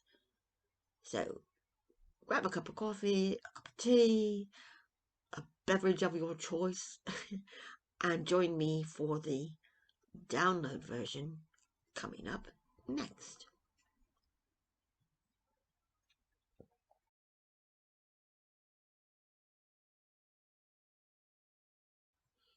Now, if you've survived the first part of this video on Brother Canvas Workspace, the online version, good for you. You made it. You're here. And if you're ready to continue on, then I hope you'll join me now. And if not, if you've already had enough, that's fine. You can come back to this at any time. Or let's say you're just jumping in for the first time. You're already familiar with the online version, but you've never seen the downloaded version. Then welcome indeed. And as you can see immediately on my screen here, as I'm making this in April of 2021, there is an important announcement from Brother that Canvas Workspace will be down for maintenance during these time periods here. Now this usually means they could be fixing some sort of a glitch or problem, or they might be refining something that's, been causing trouble, or, fingers crossed, they could be uploading new features. So we live in hope. And as you can see, there are other notes back into January, and then if you want to see the whole update history, you can just click here and it will show you everything. You can completely take this away so that it doesn't show up the next time, but I do tend to just leave that up because, like in this case, this is a reminder to me right away that this downtime is coming up. So I don't want to be disappointed that I can't, work on certain things during this period. And I might not, take the time to go into my menu to use the this search for any news. So I just keep it up. That's fine with me. But it's up to you whether you like that or not. If you've already been through the online version, this is essentially the same. So I would encourage you, if you want to find out about this landing page, this opening page, more in depth, please go back to the beginning of the video and look at the online version, because These are the same projects that are on there. It just looks a little different when you open it up, because I'm just going to show you here that you've got your Disney patterns, your pattern collection, all your canvas projects as before, and you can, your search, rather than filtering it, you can just search immediately and look for any of these categories, or do a word search, again, as we did in the other.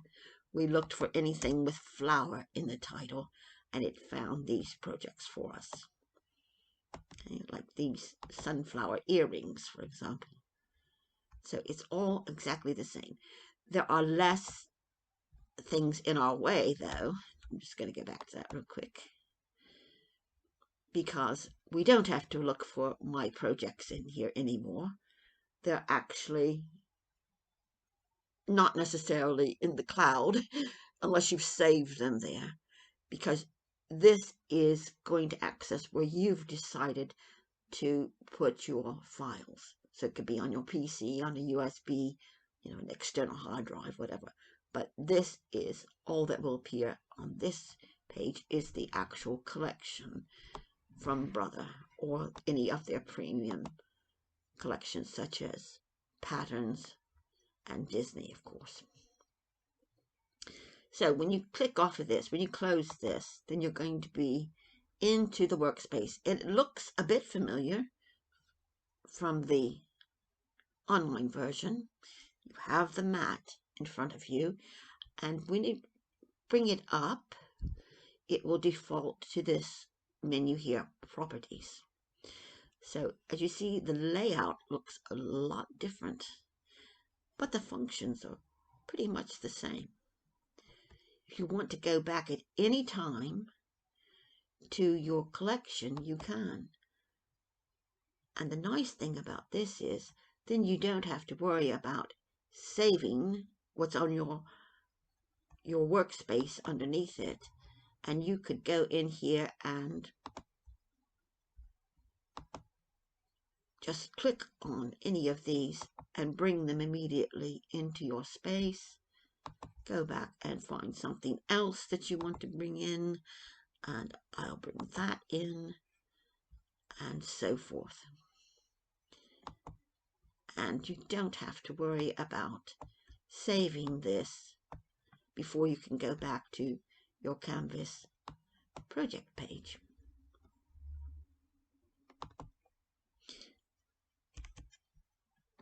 I'm just going to delete that for now. Now, as we started with the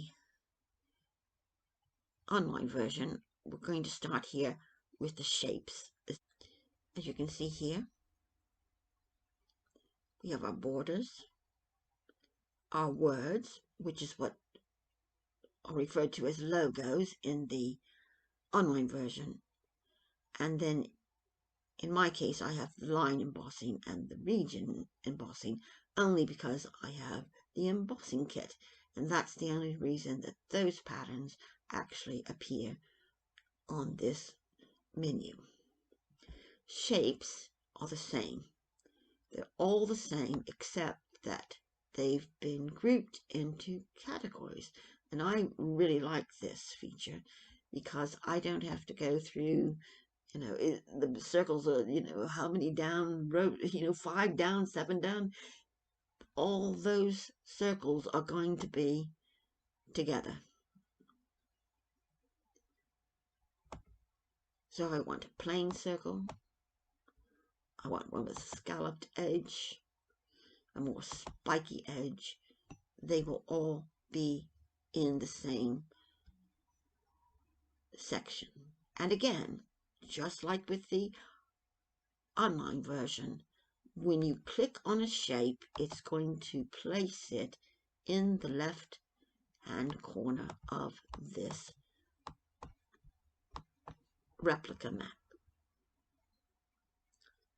And you can always drag and drop it as well.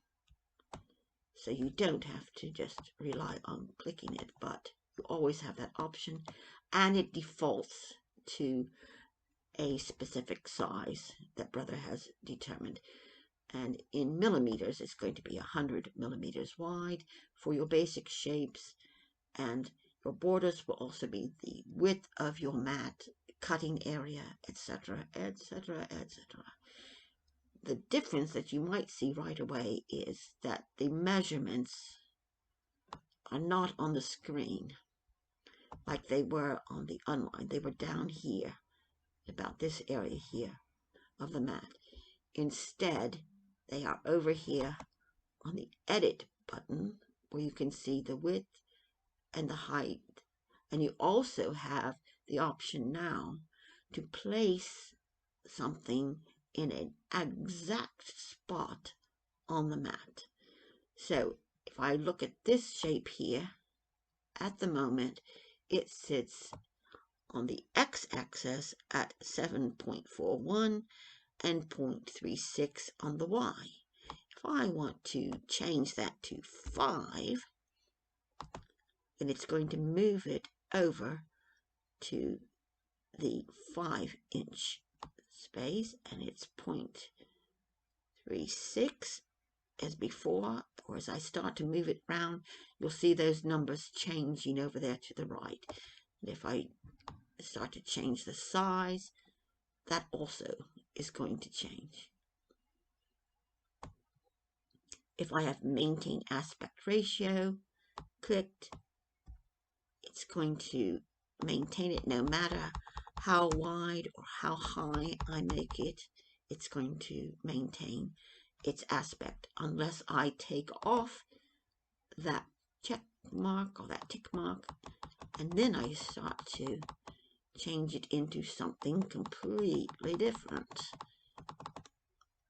Or I can also, as I said before in the online version, you can always just grab these handles here and change the shape.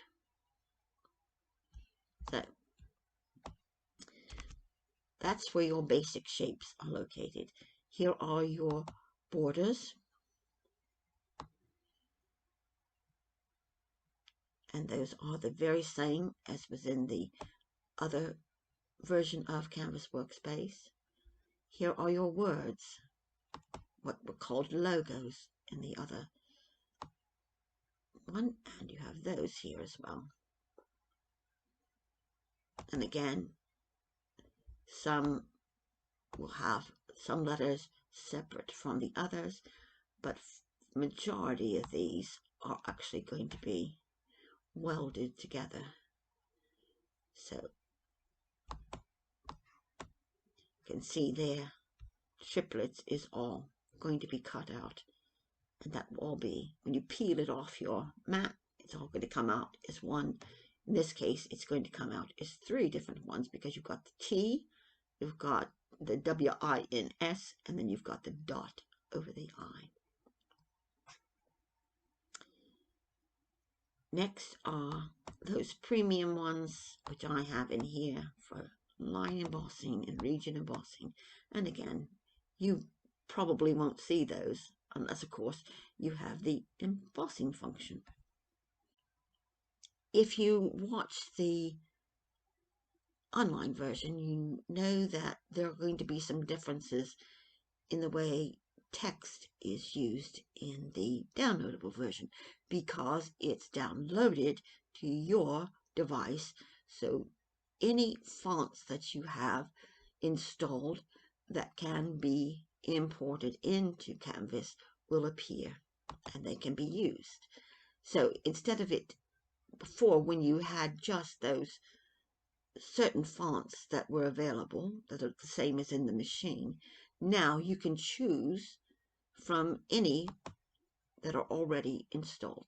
So they will have them in alphabetical order here, for example, and I could use Belgium, for example, and click on here and type my smile on there. And if I want to change that, I can just use my selection tool here. So I could change that to Berlin. I could change it to let's try another that has more than one sort of look. Let's see, Century Schoolbook might have, yes, that has a regular font, or you could have it italicized, bold, or bold italic. You can also change the line size as well.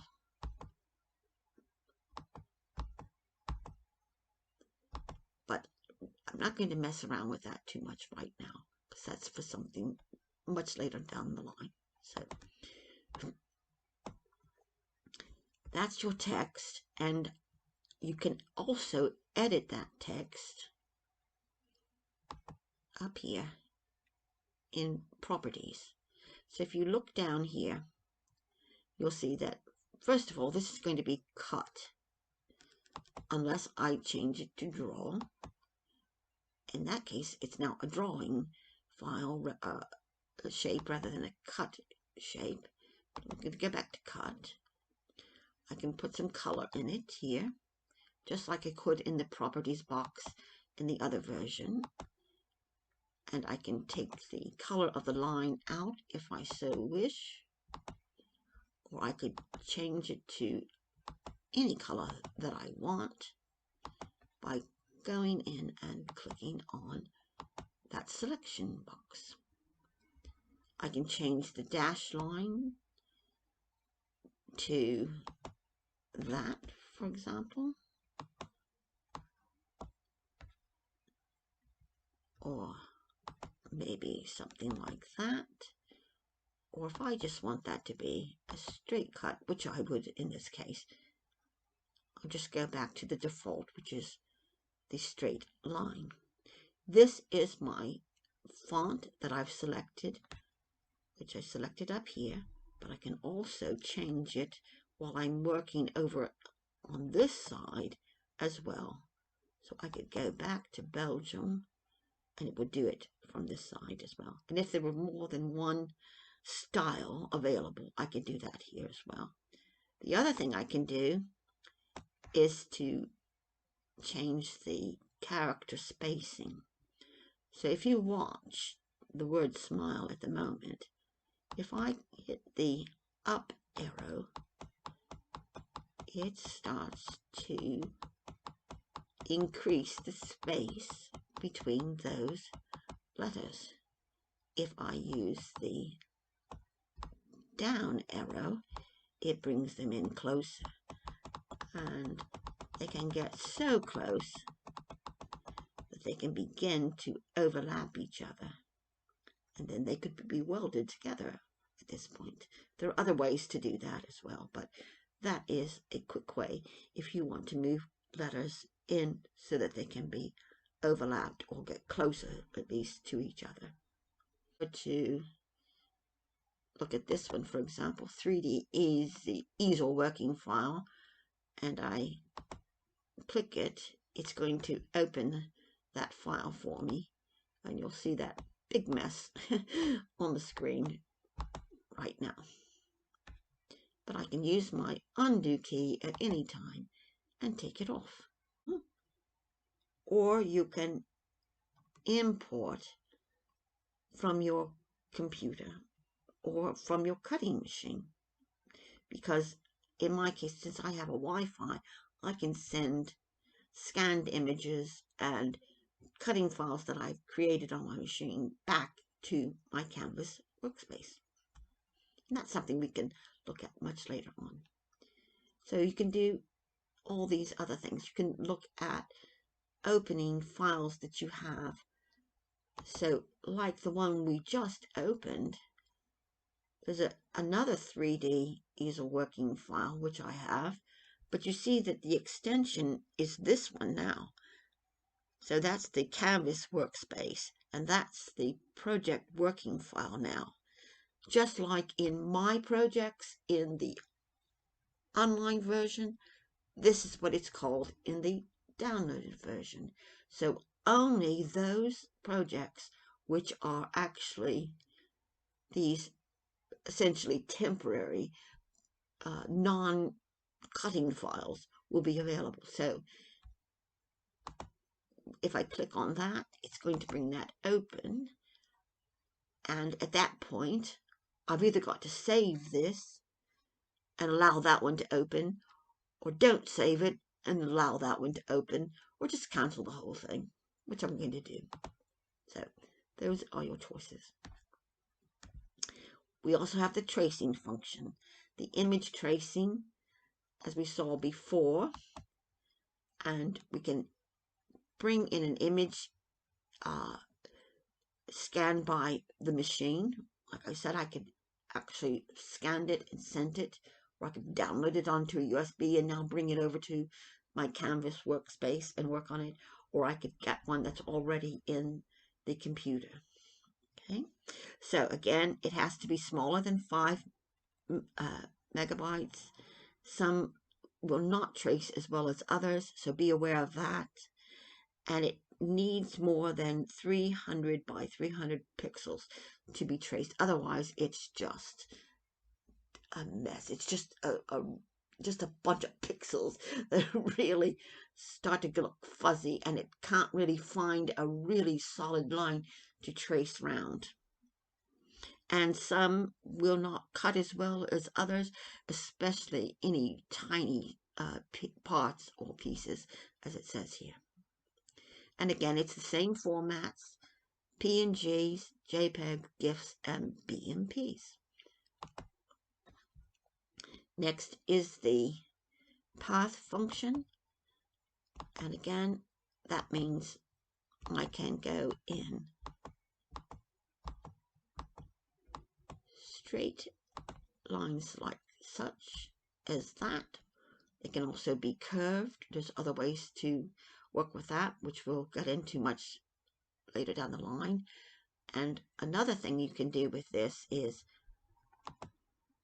when you go over here to your artboard, which means essentially this, you can change. This is the view essentially of your board.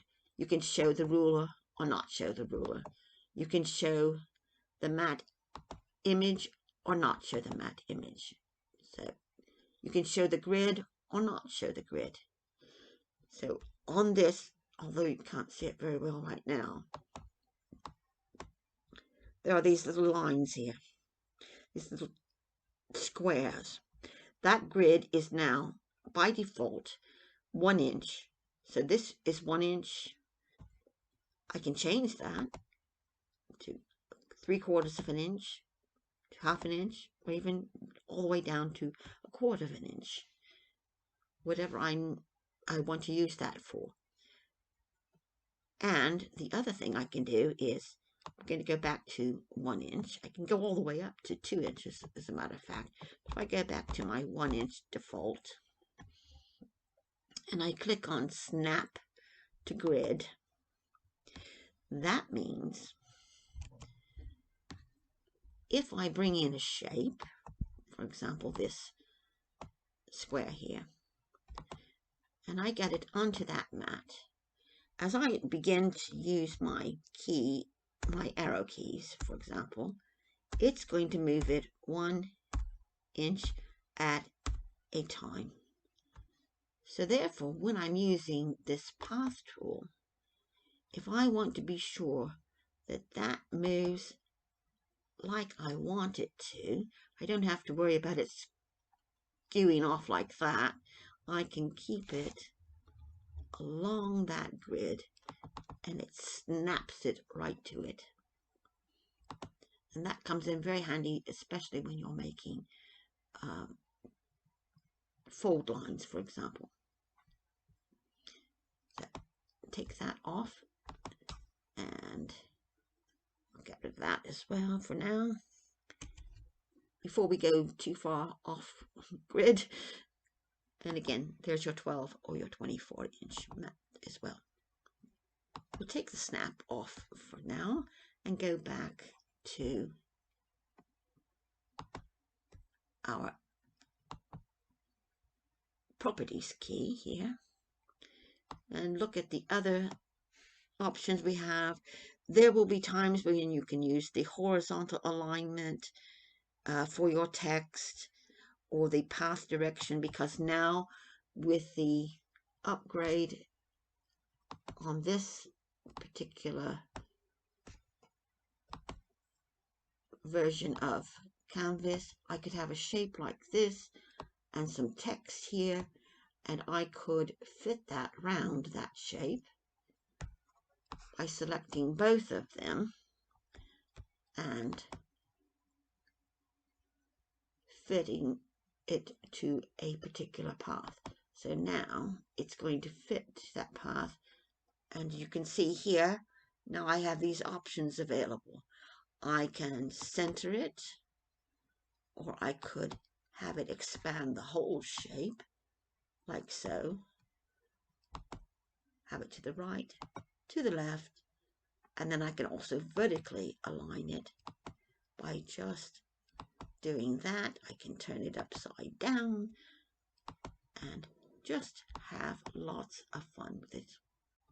And this is the freehand path, and that means I can just make any shape that I like.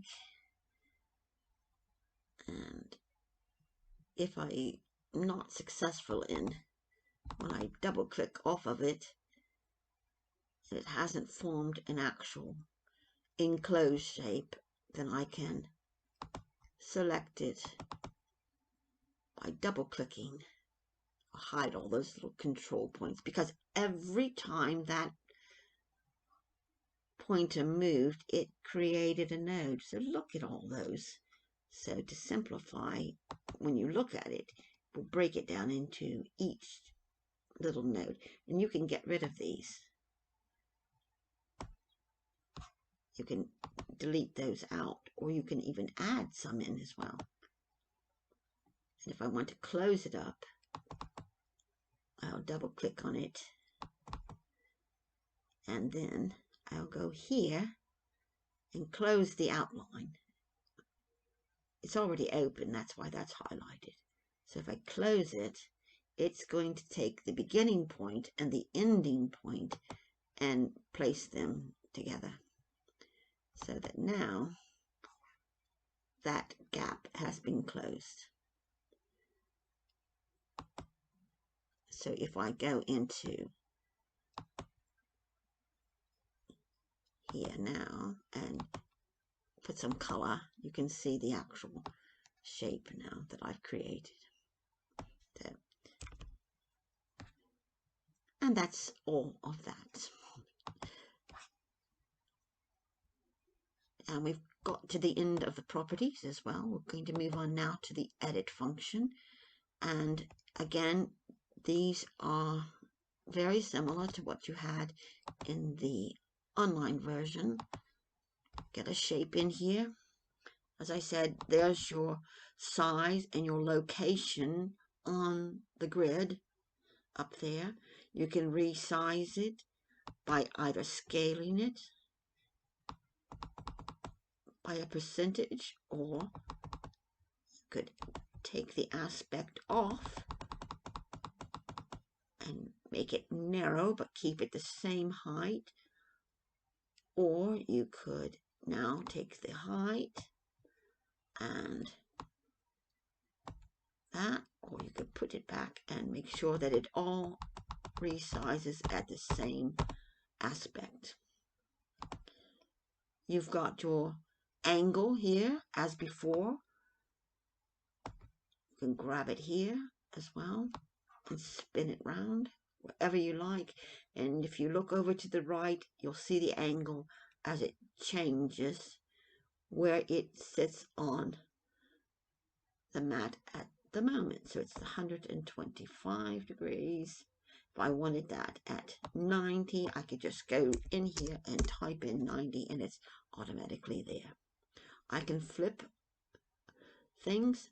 Now, with a square, it makes no difference which way it's gone. You can see, though, because that little rotation node is over to the right, and now it's over to the left. And if you wanted to have it go that way, it's not going to move at all because it's symmetrical. But if I bring in a shape like, let's see, let's take that arrow again that we had before. We take that and we flip it, then we change the direction significantly, or we can have it point down or up. And again, that's a good mirror function as well. So if I wanted another one of these, and I've duplicated it, but I want it going differently, I could put it like that, or even have them going like that. And then all the other editing functions are available, like we'll see here, where we can align them and we can group them. We can do all the same things as we do on the, or as we did on the online version.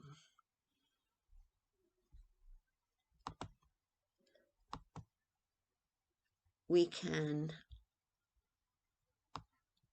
and just to show you that very quickly, these are your online functions again. Left, right, top, bottom, middle, and center. So at the moment, these are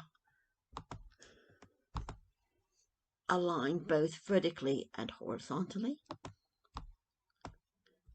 Or I might just want them centered on each other.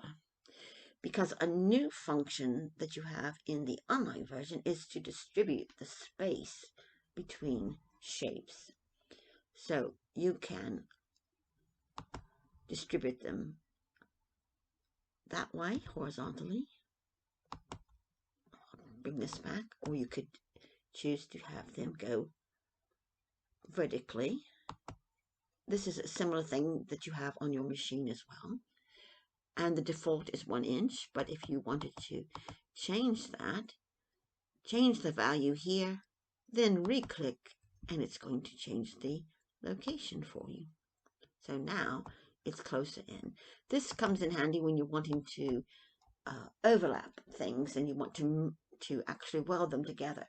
And you can be very precise as to the distance you want between the items. But again, that's all a matter of preference. The overlap process is exactly the same as before.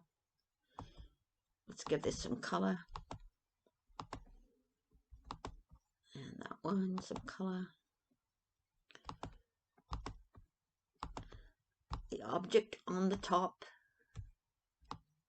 will become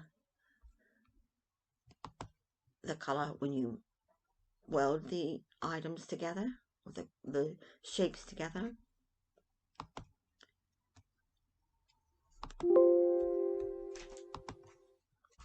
And so if you want to divide, just bring a shape in here, and I want to punch that shape out of this arrow here.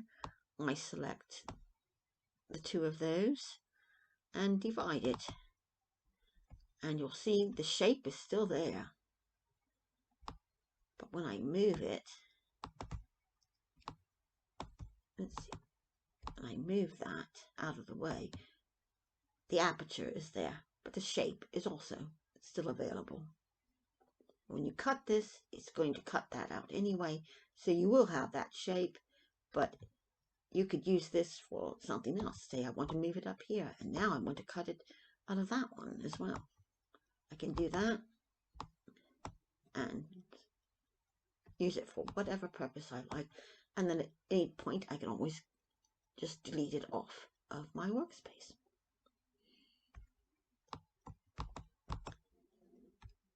Get back on that.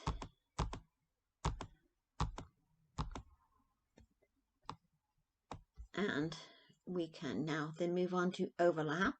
And again, depending on where the shape is overlapping, like in this case, I move that up there, the green, and then that salmon colored one on the bottom, and I hit remove the overlap. It's cut this out, as you can see, where the overlap was. It left that one intact because it was on top, and this was the one on bottom.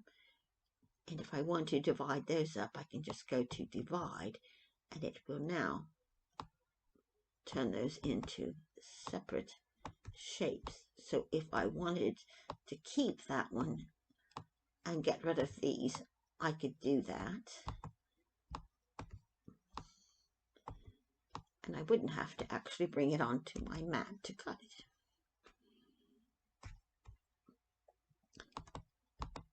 So let's take it and we'll put this one, and go back enough, did we? There we are. Now I'm going to bring this one to the front. Arrange it and bring it to the front. Could have also used my mouse and click on the right mouse, and now I can remove the overlap. So where is it overlapping? In there somewhere. So if I move that out of the way, the piece that overlapped it is behind it there. And that's the new shape.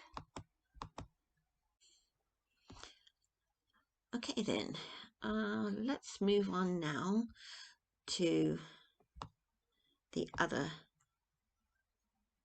editing functions, which are text, which we've kind of gone over already, but I'll just put that back in here again for us.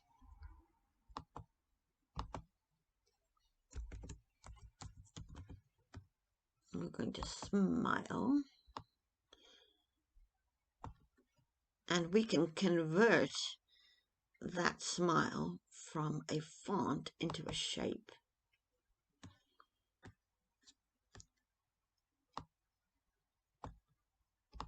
And that means we can use this as a shape now, so that one thing I could do that, or I can remove any overlaps, etc., etc., or even something like this, subtract. Oops, won't let me do that because some may be overlapped with other lines. Eliminate the overlap and try again. So this was the problem, because there's this little bit here in the way. So I have one way I can do that is just go in here and highlight those and get rid of them, or I can go back and divide that,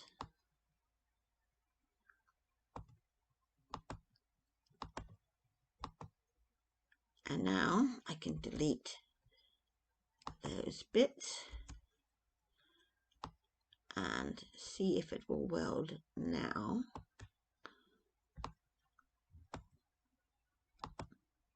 And it will, because it's gotten rid of any overlapping pieces. That looks a bit like a witch, doesn't it? Smooth.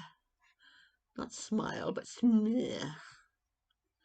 Okay, let's just get rid of that.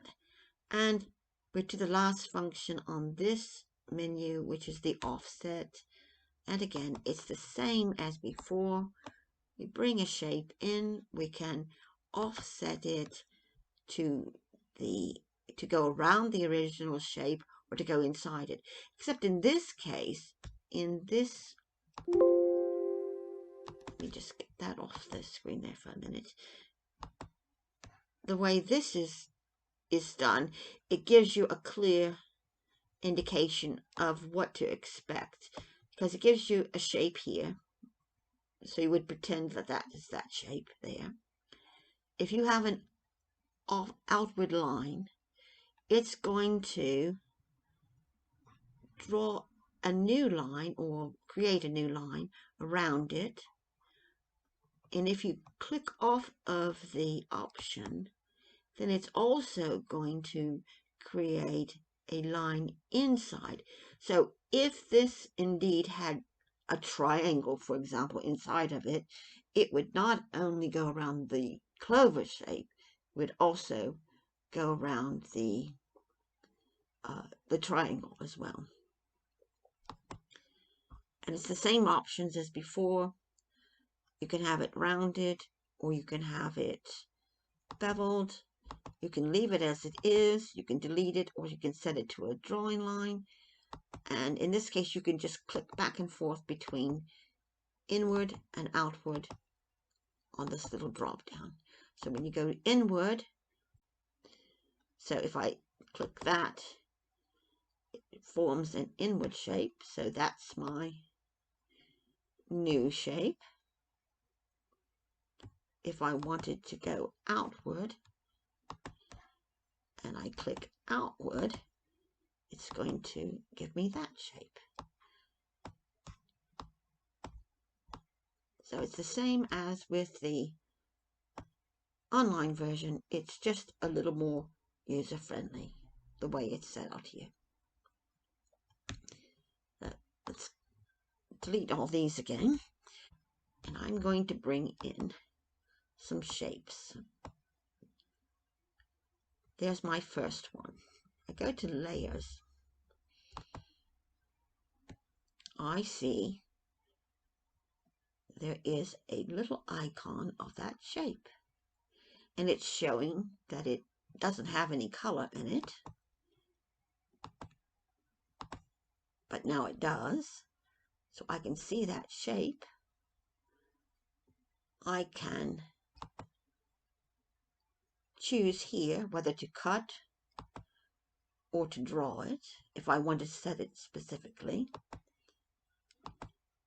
And I can leave it on the screen so that I can see it, or I can temporarily take it off by clicking on that visibility toggle there. So if I had, say I had 100 shapes on here and I didn't want to be dealing with all of them at one time, I could take off some. So if I bring some more in here, as you see, these have now been added, and I can order these any way I like. I can take this and drag it back up to here. It doesn't matter. Okay. So I can bring it back down to here or to here. If I give that some color, you can see what's happening. So I bring that shape on top of that one, or I could bring it behind it by grabbing it and dragging it down. Now it's immediately behind it. So that's another way you can arrange things. Give this one some color as well. If I were to bring that one up, it's on top now. And I can see all those shapes until I take that little visibility toggle, and now it's gone. I can go here and select everything on the mat and show, and that turns the eyeballs back on. And again, we can go back and forth as many times as we like. So we've got these three shapes here. Now, if I decided I want these two to stay together for the moment, because it makes it a lot easier for me when I'm working with maybe several shapes, and I'm going to group those. And I've got them moving about now. As you see here, in the layers, it shows me what's in that group. So if I click on that, because it's highlighted blue, I see that that group consists of these two shapes. So if at any time I ungroup it, it's going to go back to the original shape, or to the original layers. So it's going to be just counted as a shape, where this is a group now. And there, that is that. If I take this and I group this all together,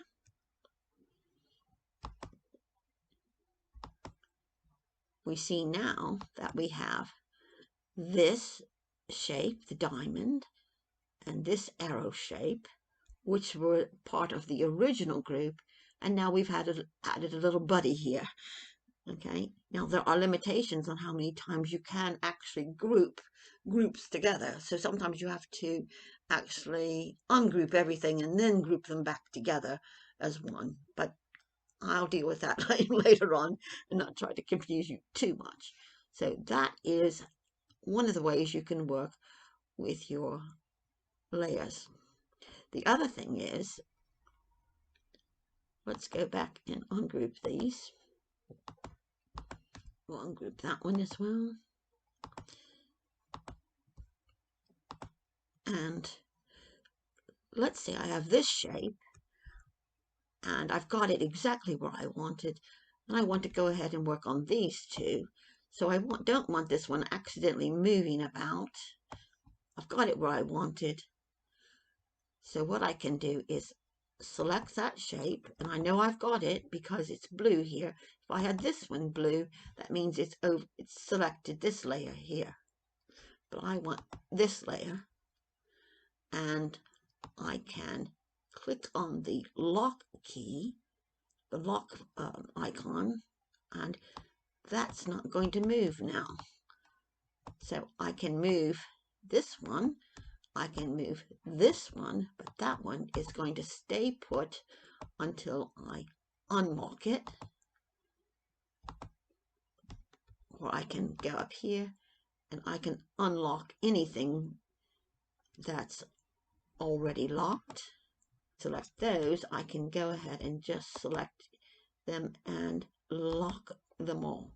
So now everything is locked. Nothing's going to move until I take it back off of lock, and it's a free bird once again. So that is the layers. Also at the bottom of this, you'll see, because these will populate as you begin to add shapes in here. We'll see that that will start to fill up. So you could have quite a laundry list essentially of shapes on here. But if you go down here to the bottom, you'll see these functions as well. You can group from here as well as from here or from your right click. So if I take those and group, highlight them, because I have more than one image now, I can group those here. I can also duplicate them from here. And that comes in handy when you're making several and you don't want to keep going back and forth and back and forth and back and forth. You can just click on that and you can see now that it's begun to add those layers in here. So as I delete them, they also will start to disappear from the layers. And if I just want to get rid of them, I can just delete them from there as well. I'm going to go back and ungroup these, and there are our shapes. So those are our 4 shapes that we have. That is pretty much it as far as the primary functions of properties, editing, layering, and setting up your artboard. I'll go over to these quickly and show you. In File, you have a new file. If you click New, it's going to give you the option to save what you have, or just throw it all away, or cancel it while you think about it. You can open a recent file or any other Canvas Workspace file. That's what the CWPRJ means. And any recent files that you've been working on, it's actually populated them here, so you get 5 different ones that you could immediately access without having to go back and find the location for them. You can save them, in which case it'll say, okay, where you want to save that. I give that a name and save it. Or I could change it and make another file keeping the same shapes that I have, but save it under a different name.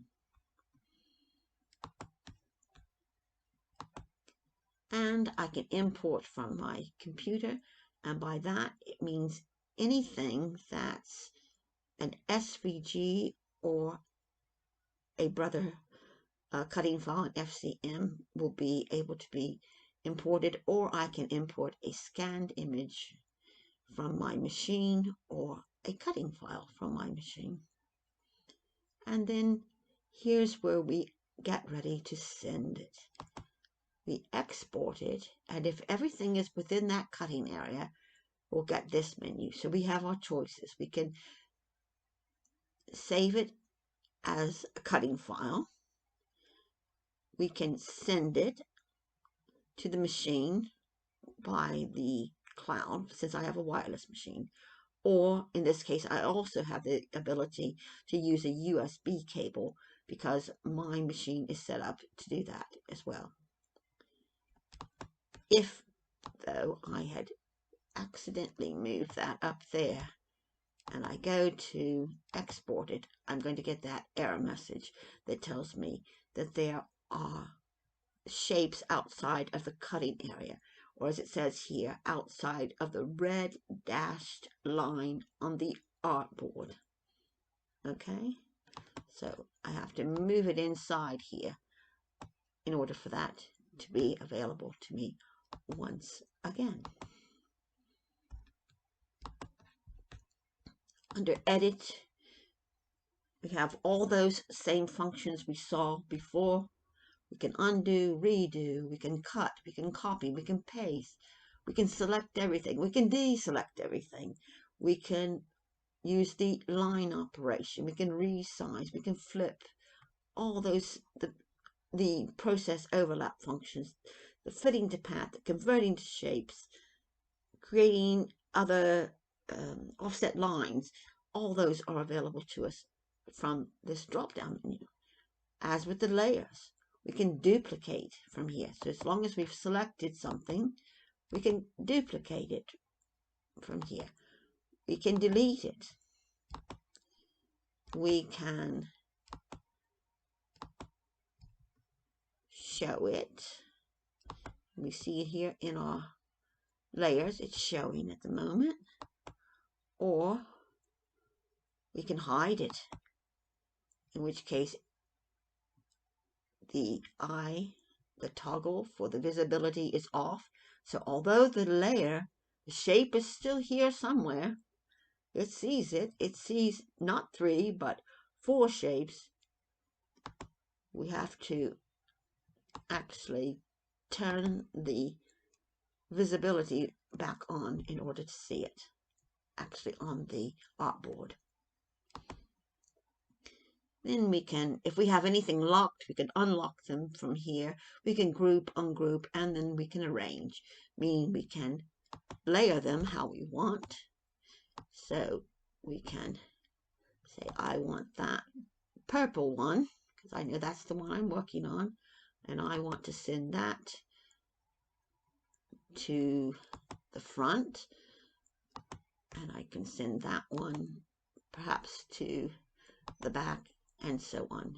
Or I can use my layer function and move these about as well. So the different ways to use many of the same functions, but just in different locations and whatever you become comfortable with. Display is, again, these where your zoom functions are. You can zoom into the mat size. You can zoom to all the objects on the mat, so it's going to find anything for you. And you can change it from inches to millimeters, so that when you go back into your edit function, you'll see that these are now in millimeter increments rather than in inches.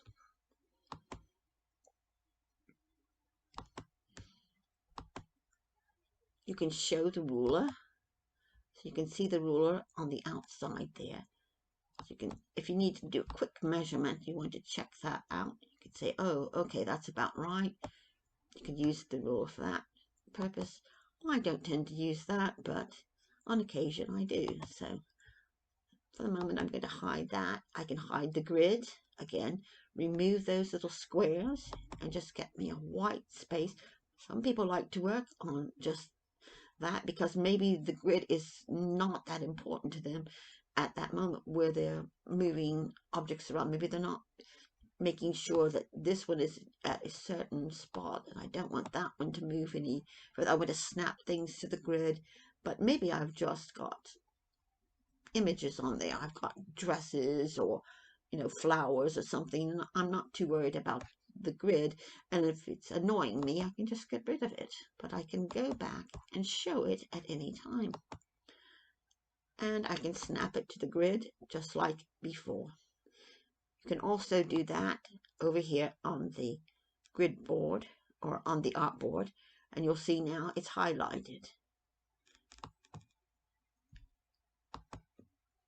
But if I go back up here again and look to the right there, and you'll see snap to grid, and that will now be checked off until I take it off there, and it's gone again. Then we have the help menu where you can go through and get various tutorials. You can get the start guide.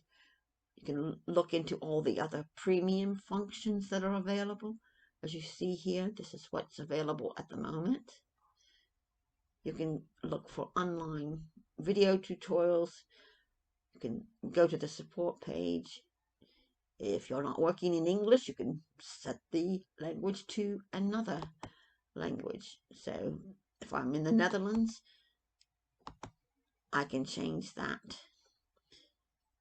But in order for that to take effect, it has to restart the application. So it's not just going to change from the English to the Dutch until I do that. Okay, so I'm just going to cancel that for now.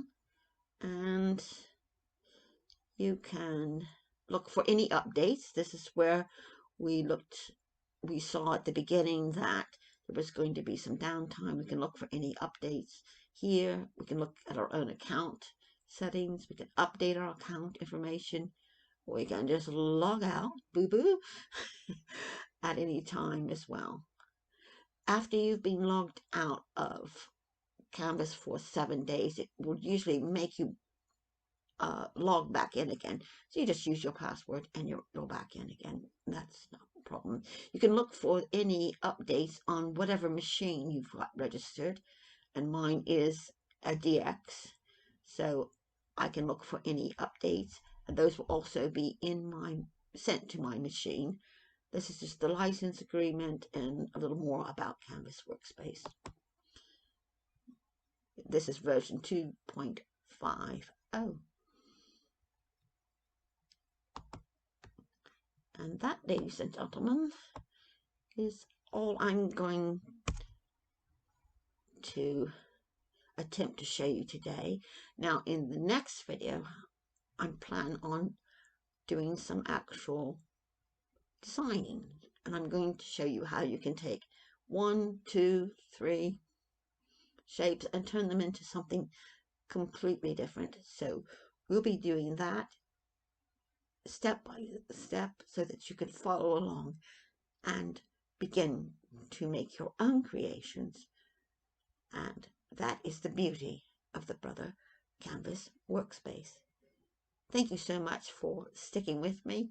I hope this wasn't too confusing, or if it was too long, that you broke it up into actual little bits in pieces so that you could stop and try it yourself as we went along. So thank you so much. I'm going to quit rambling now, and I'm going to go get a nice cup of tea and maybe a biscuit, and I'll see you next time. In the meantime, please stay safe and crafty hugs.